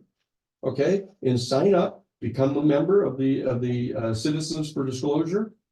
Get all the information from us and help us, you know, becoming members of our New Paradigm Institute operations, and, you know, chipping in $5 a month or something, you know, so that we can hire people to run our websites, to be field organizers, to go out and help train people in the congressional districts, in these key districts. You know, there's 100 things that we need to do. And the fact is, we at the Christic Institute and Romero Institute have demonstrated to you over 50 years that we know how to do this, and that we will do this. You know, this is money well spent. If you can help us raise these funds to talk to your friends and neighbors to become members, that just, you know, do the $27 a month like Bernie did. You know, just send it $25. Let's round it off, $25 a month, so that we can hire people. And there's a little pamphlet that tells us in the state of California what the salaries are for people in a 501c3 public interest office. So we know exactly what the proper salaries are, et cetera. We have audits that are conducted every single year. We have an A+ audit every year about our funding and how we take care of the funds and how we keep the receipts on every single step we take. Okay, so please join with us. Go on to newparadigminstitute.org and join with us, and let's have a whole second wind. A whole second wind here. We've all worked together in the past on a number of major projects. This is the next one, and we want you to help us to bring this information to the public and to the world. The future depends on it. Okay, thank you. Wow.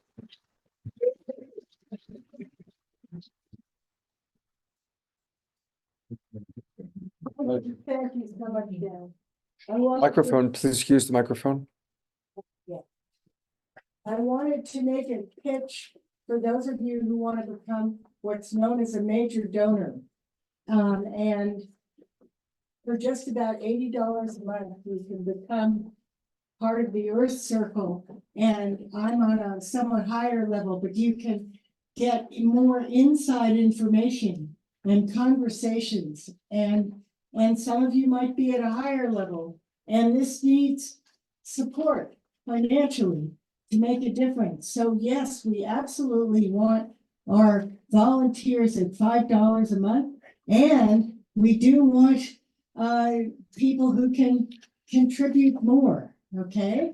And this is really going somewhere. And I've been a somewhat higher donor for about half a year. And I have been fascinated with the things that I've heard in, you know, behind the scenes. So I invite you to join the major donor, and they are doing special information sessions, you know, which is costly and time consuming, but totally valuable to be a part of a cutting edge of a new world of knowledge, and well done. And I've known Danny for so long. Thank you, Danny. And I really want to invite you to something super special. So whatever state you are in about donating, or, you know, at whatever level, I want you to benefit from this and be part of a new world, as Danny says. And we really need to step forward and if we don't, as Danny says, it could fall flat again. But let's all step forward, just like we did with climate change, just like we did with many other projects, okay? So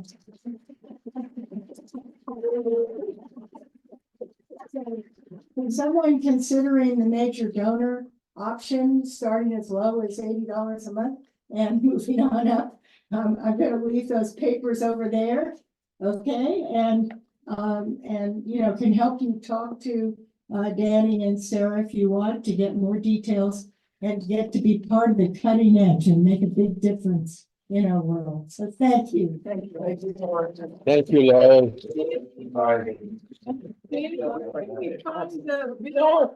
Pardon? I was looking for the bill online. It's nowhere to be printed out or anything. Where can I read it in full? Well, that you could go to, look it up under the Schumer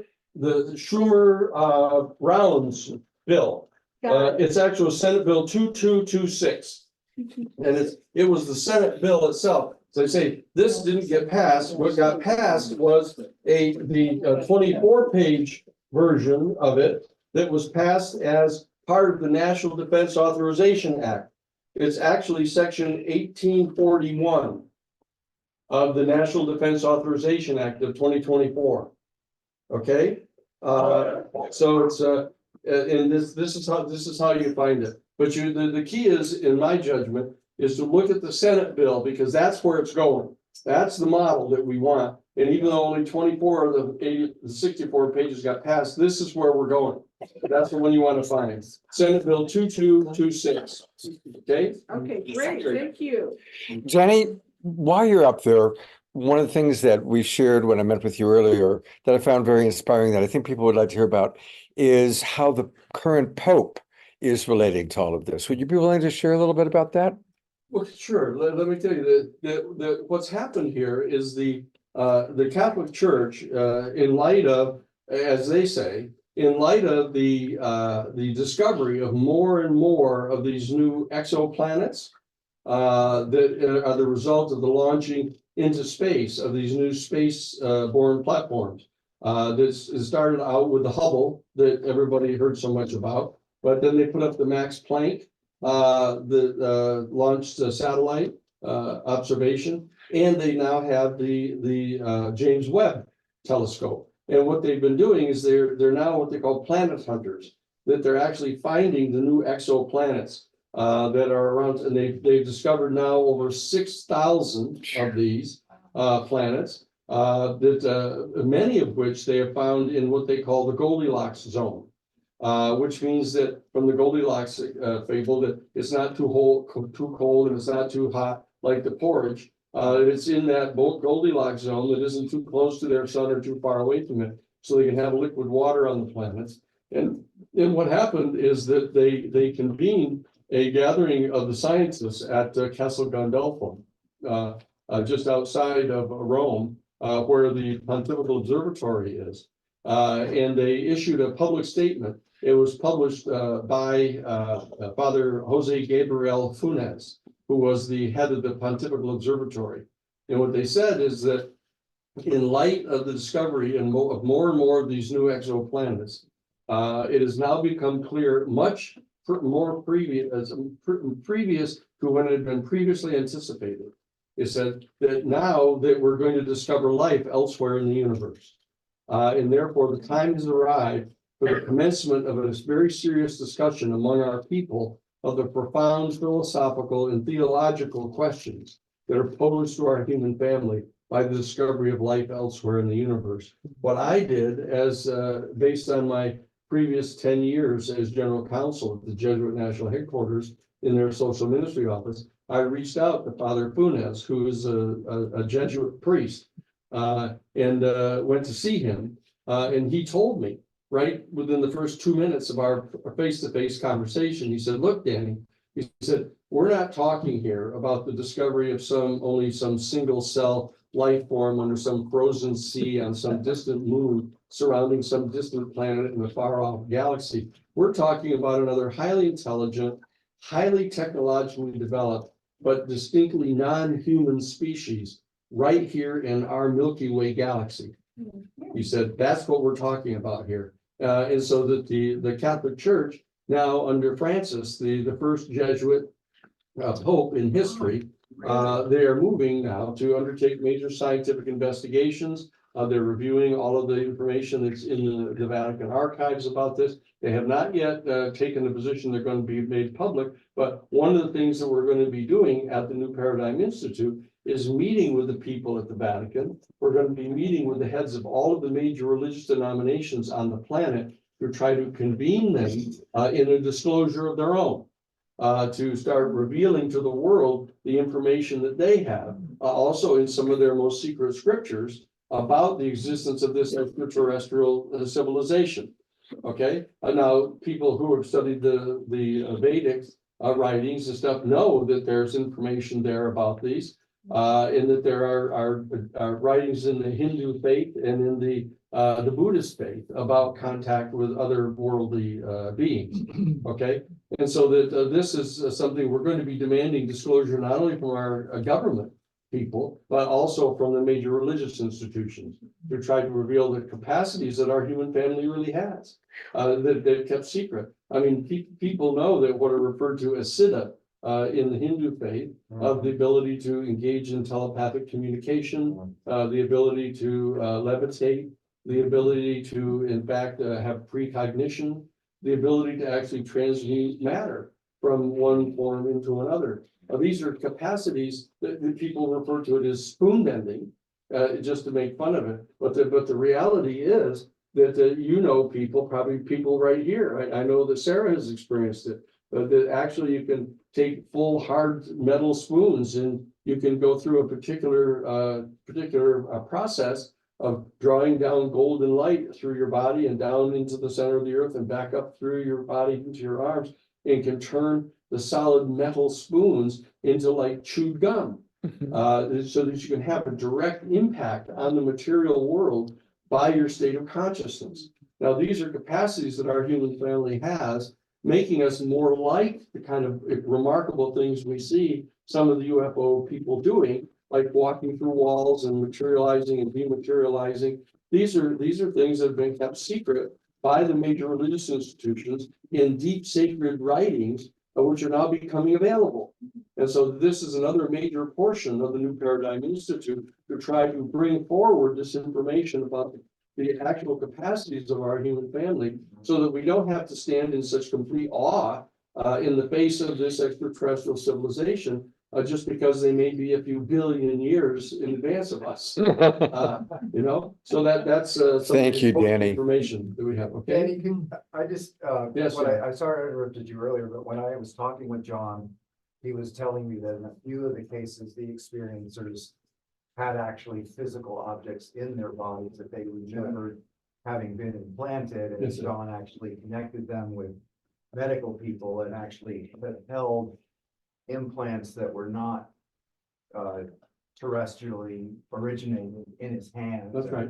And I just wondered if you could comment on Yeah. on that. There have been a number of the people who have been found to be extraordinarily credible people who have recounted having direct physical face-to-face encounters with people from a UFO, in that they recalled, not under hypnosis, but under what they call regression therapy, of engaging in holotropic breathing, deep breathing exercises, deep relaxation breathing, have been able to recall that they've been implanted with some device of some sort, and that they've then been examined by medical experts and have recovered actual tiny transmitters that have been buried deep into their body.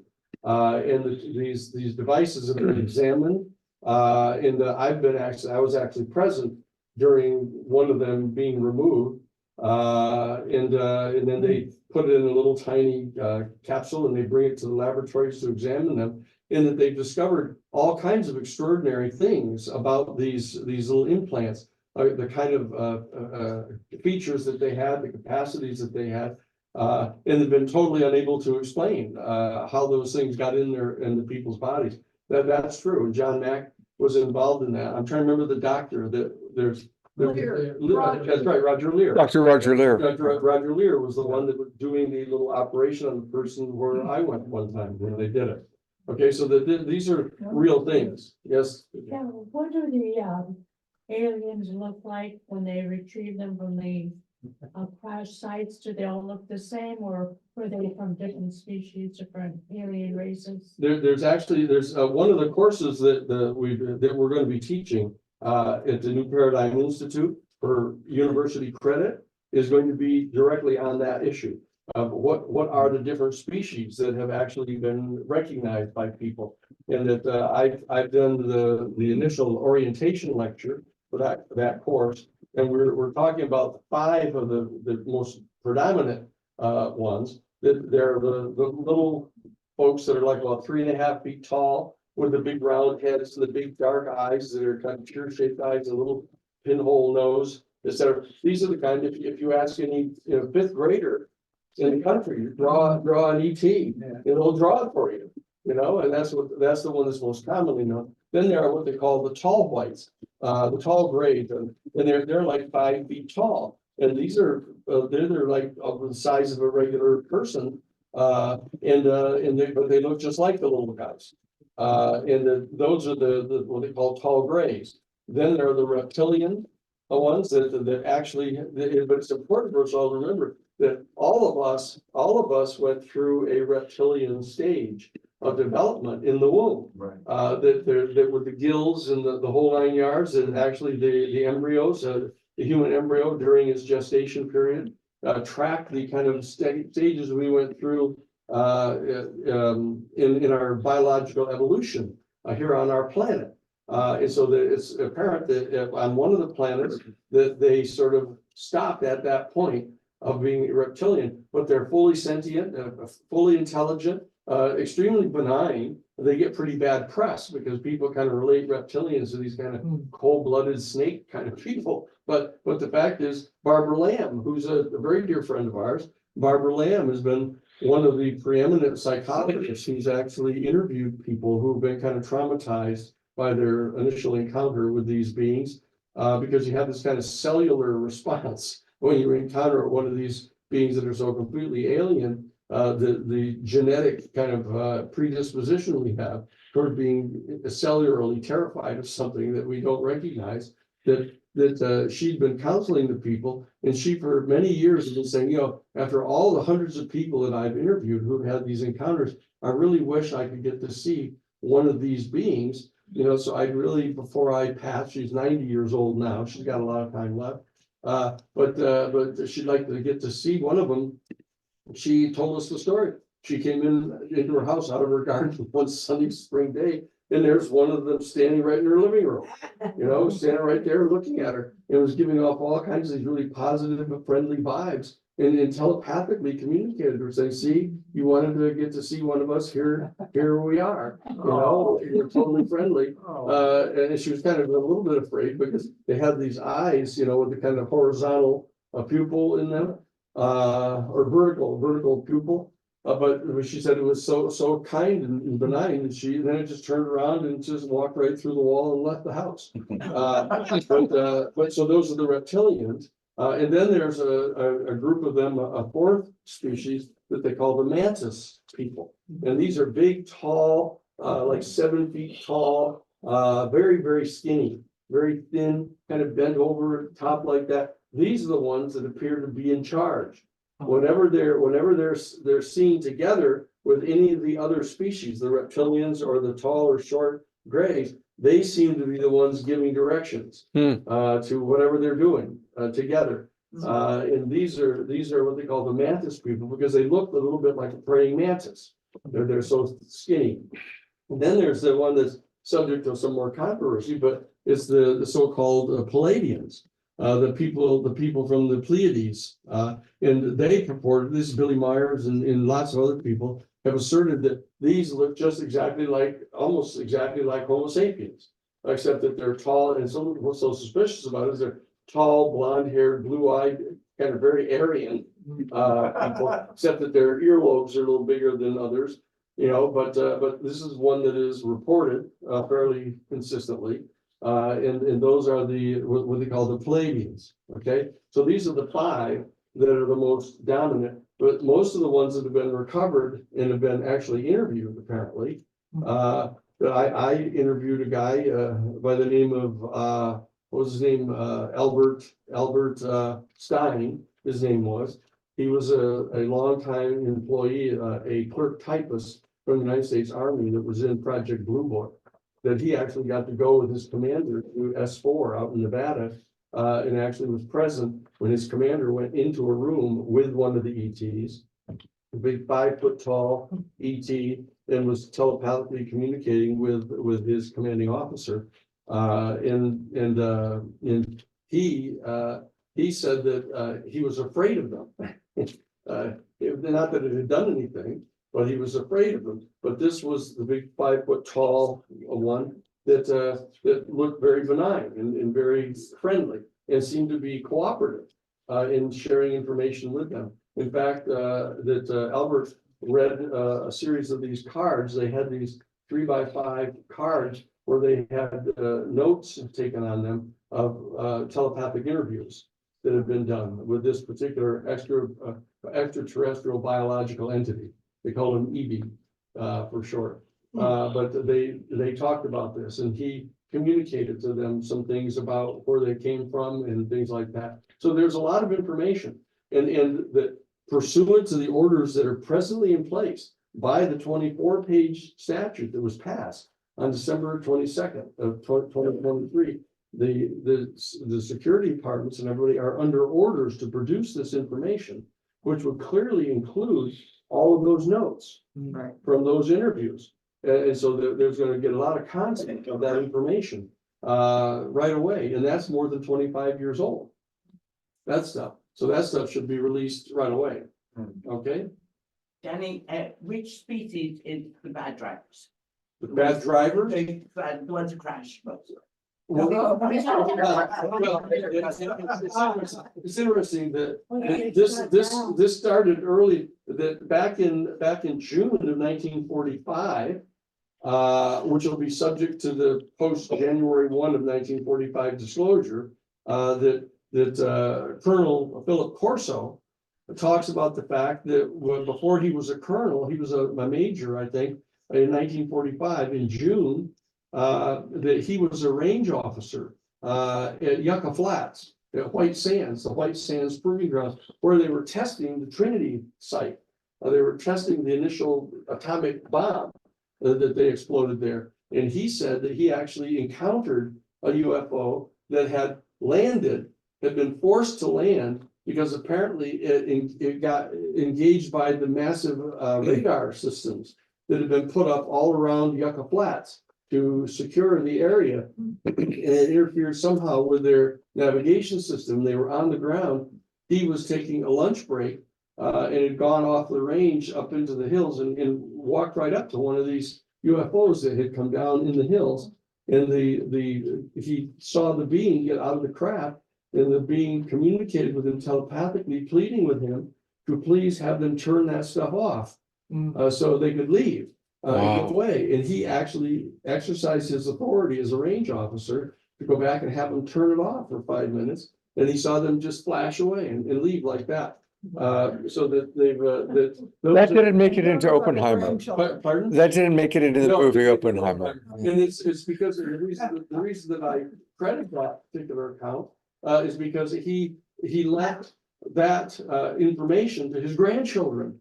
In a little 8mm black and white home movie that he took of himself, to only be shown to them after he died. Wow. You know, and I ended up seeing the film, and I said, now that's a credible piece of information. Yeah. You know what he showed, and so that's that didn't make them bad drivers. And the bottom line is that there appears to be, and we're investigating this at the New Paradigm Institute because we have an investigative capacity as well. As you well know from all the investigations we've done in Iran Contra and Silkwood and other things, and that we're investigating a lot of these particular claims. But the bottom line is there's some possibility that the covert state in the military have been engaged in trying to develop some mechanism to bring them down. You know, or they have shot at them. I mean, some of them have shot at them. There's actually one base commander gave orders to shoot at them, you know, but it didn't do any good because it couldn't penetrate to them, you know, but the bottom line is that they've been trying to figure out some kind of a device by means of which they could bring them down forcibly. so they can recover their technology. So we're gonna have to find out what level of success they've achieved in doing any of that. Dennis, Yes, would you share that we're working on the 100 facts and the Yes. 15 top stories? So that we can have credible stuff on Yeah. our site? yeah. So that, what Sarah's saying is that, Richard Dolan and our staff are working on a list of 100 facts that you can basically rely upon, that the New Paradigm Institute is asserting, basing our reputation on, saying these facts are true. You know, whereas we'll say things like, I am willing to say, based on having seen a little 8mm movie, little film for his grandchildren, I'm willing to vouch for the fact that I believe that Major Corso at that point was telling his grandchildren the truth, that he actually had that experience, you know, and therefore it sheds additional light on his later comments that when he was later colonel at the Pentagon and in charge of research and development at the United States Pentagon, he states flat out that he was put into possession of technology that was recovered from the Roswell crash. And he says specifically that he got the information and was instructed to figure out how to feather this in to certain industries in our country.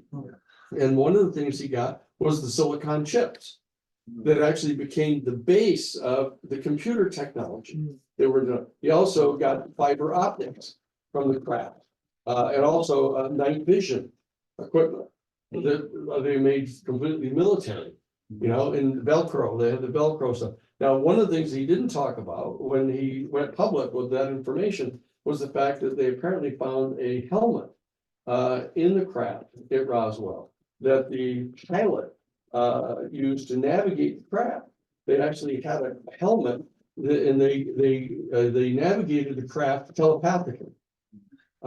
And they've been working like mad at trying to figure out how to work that thing, but apparently nobody in the military has a high enough level of consciousness to make it work.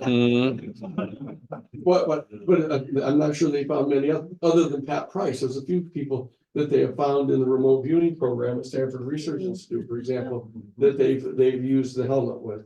But anyway, that's so we've got that and we're going to be also providing a list of the 15 major incidents that we believe are completely credible, which would include some of the 100 facts that we're going to do. But we want to make these available so people can get a start, to get their feet down, to say, okay, the people who did the Silver case, the people who did Iran Contra, the people that did, you know, the 3 Mile Island case, the ones that did the prosecution, the Ku Klux Klan, if they're telling us, look, here's information you can take our word on this, that we've investigated these things and we believe this is credible, so people can get their feet down to get started on this thing. When will that be ready?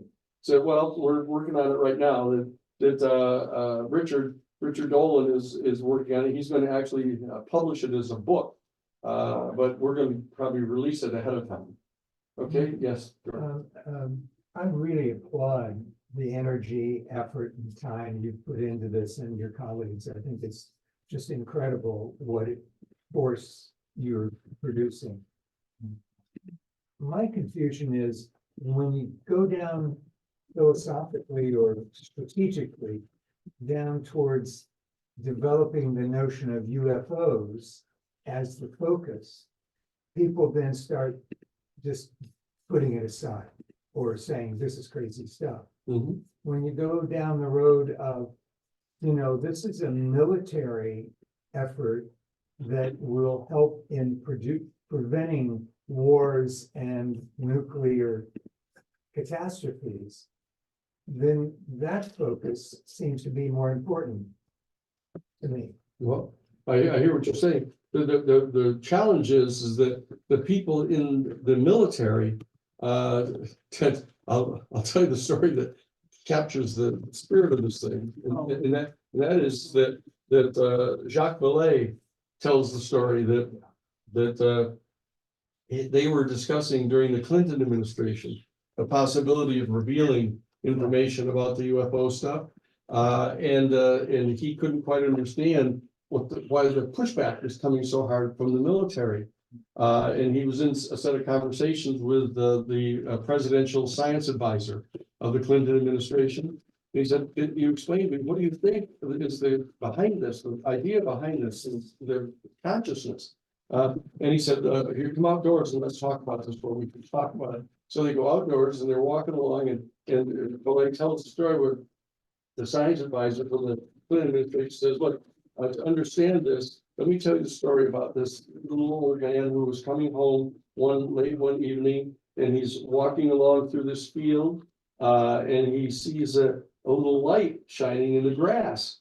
And he looks down and he bends down and he sees it's a frog. And the frog has this little light on the top of its head. He bends down and picks the frog up and looks at the frog, and it turns out that it's a crown on the head of the little frog. And he's looking at this, and the frog looks up at him and says, you know, I'm not really a frog. I'm a beautiful princess. And some evil sorcerer has turned me into a frog. But if you will just kiss me, I'll turn back into a beautiful princess, and we can be married and have wonderful children and help rule the realm in a benign and positive way. And the older man looked at him and he said, actually, he said, at my age, I think I'll settle for having a talking frog. And this is the story that the science advisor told Jacques Vallée, is that the people that are inside the military have got this kind of tunnel vision. That, you know, the old Sufis say, you know, when a pickpocket meets a saint, all he sees are his pockets. And that these people have gotten this assignment, and they've gotten this perception of everything, that if any vehicle just comes into the airspace of North America that doesn't have their permission to be here, they view it as a hostile, because that's their job. Now, the reason for that is because we've created this national security state, you know, and the national security state believes that anybody who isn't subject to our military dominion, you know, is a potential enemy. And so this is something we have to try to get over. And this is the same, so that to get into the discussion with them about, well, the military really needs to deal with this as a military threat.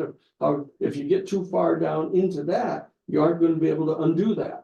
That people are all going to be reacting out of kind of a second chakra dialectical military defensive posture, and they do this all the time. You know, they say, oh, we'll give you $700 billion a year for military stuff.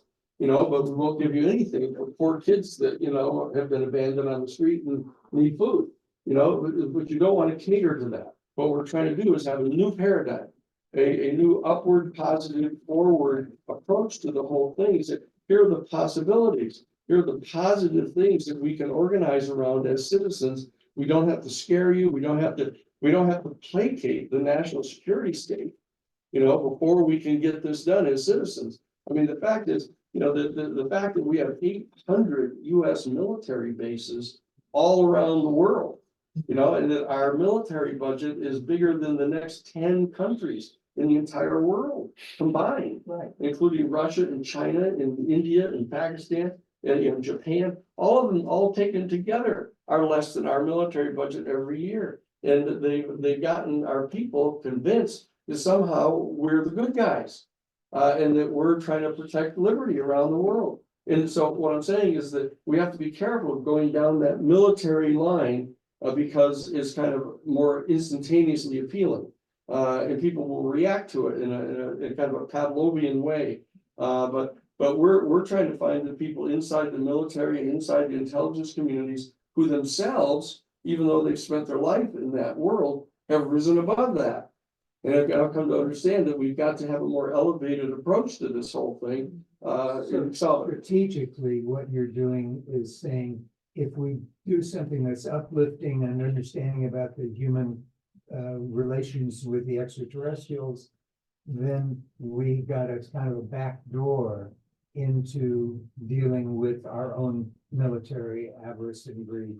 Yes, no, it does. It actually, if one were trying to appeal to people of different constituencies, like for example, in the Karen Silkwood case that Sarah talks about a lot, when Sarah was the National Labor Secretary for the National Organization for Women doing the Karen Silkwood case, we had the entire labor community, because Karen Silkwood was a labor organizer for the oil chemical atomic workers when she was killed. We had that entire constituency. We had the American Civil Liberties Union people, because she was being wiretapped and was violating her fundamental rights to privacy. You know, we had the anti-nuclear weapons people because they were smuggling, you know, plutonium to Israel and Iran. We had, you know, the other constituencies. Pardon? Environmental. Yeah, the environmentalists, of course, because of the contamination of the plant, where they were pumping the radioactive effluents into the river, the Susquehanna River. You know, that what we want to do is organize all the different constituencies, and the constituency that is concerned about the national security state being out from under proper constitutional constraints is a very major constituency in the country. Yeah. Okay, and we've already got people in the military who are on our side. So we don't have to go any farther into trying to recruit them. You know, there are people from inside the military and the intelligence community who are already engineering a lot of this movement. So that's the reason we're doing it. Just, yes. Repeat the question, Danny, would you repeat the question with someone, because the camera cannot hear the question? Oh, okay, I'll repeat the question then, yes, that's the time. I just want to make an observation and a thank you. It sounds like you're saying that for the two of you, all life up until now, it's like a prelude. This is the real, right now, this is the human story and the galactic story. And as someone who is part of your community, heart to heart, I just want to thank you, because it seems to me that this is a movement that can be local, national, global, and galactic all together. And we don't even know how quickly it could congeal if we each do our part. So I want to say thank you. Yeah. I gotta ask you a question. What is your relationship with the New Paradigm Institute with MUFON? Oh, yeah. Oh, we've had direct conversations with them. That we're all trying to. No, the question is, what is the relationship of our New Paradigm Institute with MUFON, the Mutual UFO Network, or other groups, you know, such as Stephen Greer's group, the Disclosure Project, all of the NICAP people are still around the mill. What we're trying to do is bring all of the different people together into a coordinated method so that we can bring the benefits of all the work we've done over the last 50 years and the kind of resources that we have and the staff that we have in place, the kind of the websites that we've got that are operational. What we're trying to do is bring everybody together in a coordinated way to do things. And for example, our assumption is that a lot of the people that are going to be in these 435 groups out through the congressional districts are going to be MUFON people that are already there. Yeah. You know, they're MUFON's been there 50 years as well. Yes. Over 50 years. exactly. Yeah. You know, and what hasn't happened is they haven't really gotten to be political activists. They've been doing little investigations and research on all kinds of stuff that's absolutely essential and have huge resources that we all need to coordinate. What the Christic Institute, the Romero Institute has got is being politically active, in public policy active, and litigation active, and investigative active. And so that what we're trying to do is bring the resources together in a coordinated way and bring them to focus on the Congress to get the statutes actually passed that we need to get done and the enforcement done on these things. It's a major National Alliance. yeah, it's a huge national alliance around this issue of the UFO stuff. And so it's a whole new paradigm. It's a whole new worldview that actually has to be generated here that takes into account and integrates the reality of that most of the organizations have been around for the last 40, 50 years. They've been completely devoted to trying to convince people it's true. Okay, and so that all their structures and instrumentalities and everything are devoted to trying to get people to believe it's true. The fact is, we've reached that point now. Mhm. And so what we have to do is we have to ascend from that place and say, okay, now it's true. Now what are we going to do about it? You know, and how are we going to deal with the national security state that's trying to keep it secret? Let's try to get this stuff done so we know how to have a positive relationship with the extraterrestrial civilization. So that's really the kind of unique contribution that the New Paradigm Institute is trying to bring. Yes, Jan.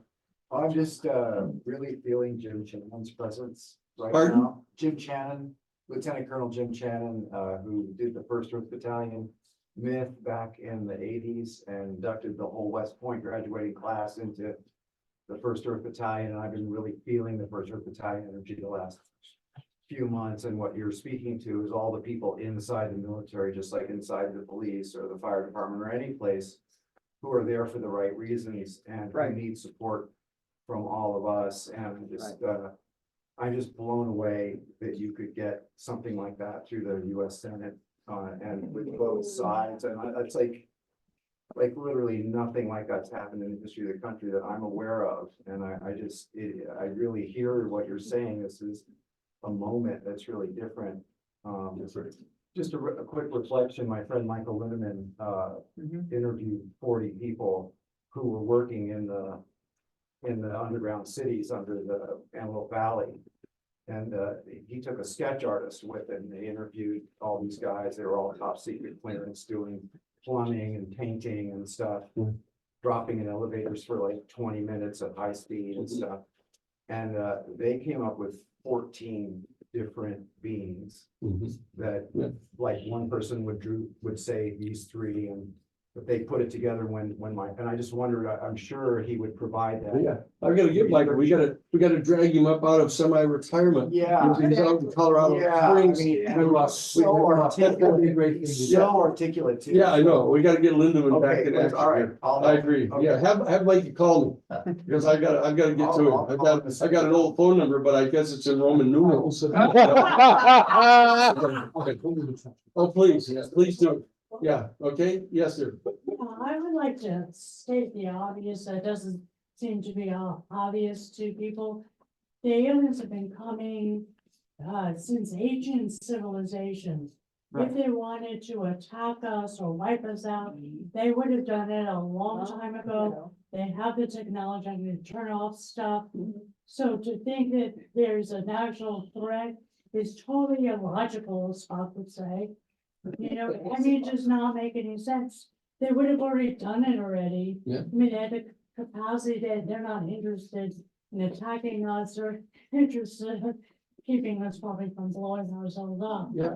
And wrecking the rest of the planet. Yeah, and to state the corollary to that, is that, if they've been here all of this time and have not done anything adverse to us, then the other question arises, so why haven't they just come and talked to us? Why haven't they just come and said, here we are? I had this conversation Because with they Luke. want to be dissected. Well, no, it's, I mean, they're capable of not being dissected, I can tell you, if they don't want to. Yeah, and so, but this question came up with Lou Elizondo and I were sitting talking with the remnants of the staff of ATIP after it was being transitioned. We're sitting in Washington D.C. and one of them asked, why won't they just come and talk to us? Why won't they just come out in the open like this and just tell us what's going on? And I told them a story which they seemed to be shocked by, and that is the story of the little boy who loved butterflies. And that he had this collection of butterflies, and out in his backyard, he had this big kind of gossamer tent, with butterflies flying around in it. And he was looking for a perfect specimen of a monarch butterfly. And he finally looked around, he finally found this little larvae of a monarch butterfly. And he brought the little cocoon back home. And he put it in this little box and had cotton in it, and he put lights on it to keep it warm. And he observed this over time, and he watched it, and finally the butterfly started trying to break out of the cocoon, and it was struggling like mad, and it was breaking out and fluttering and trying to get out. And he watched it for the longest time. Finally, the butterfly was just struggling against one last little silken thread of the cocoon and struggling like mad, working like trying to break through this. The little boy watched this and watched this. He finally became kind of out of compassion. He went and got a little pair of scissors and he snipped the last little silken thread, and the butterfly came free. And it was an absolutely perfect specimen of a monarch butterfly, except that it could never fly. Because it turns out that it was struggling against that last little silken thread that really developed the muscle structure that it had to have in order to fly. And that's the condition that our human family is in right now.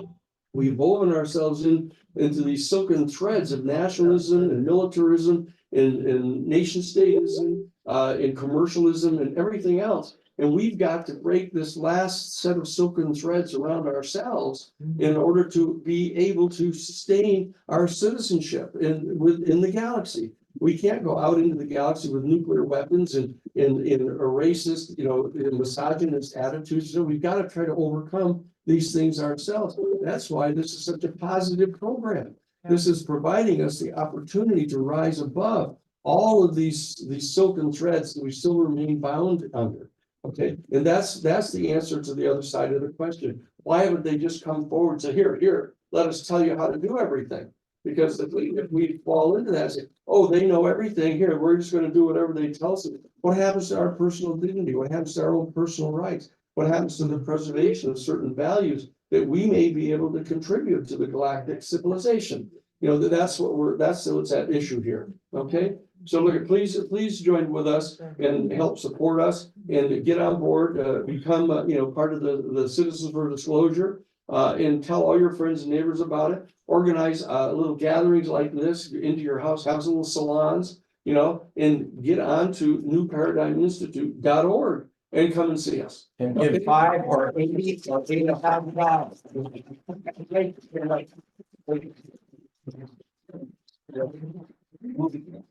Yeah. Did you connect with Frank Kaufman before he died? No, Frank Kaufman was the head of the CIC, which is the former of the CIA in Roswell, and I did one of the last interviews with him.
You did.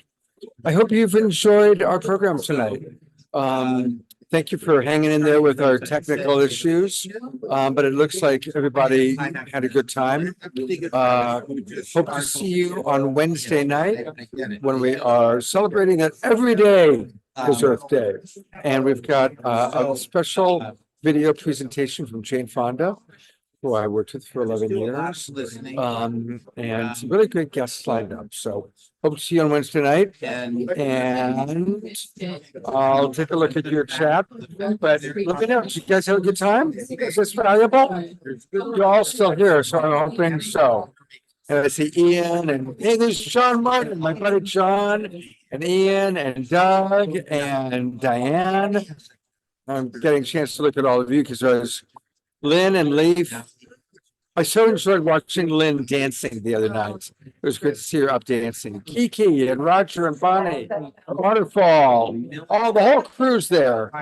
All right. Well, God's blessings, everybody. I'm going to close this down now, and I will see you all on Wednesday.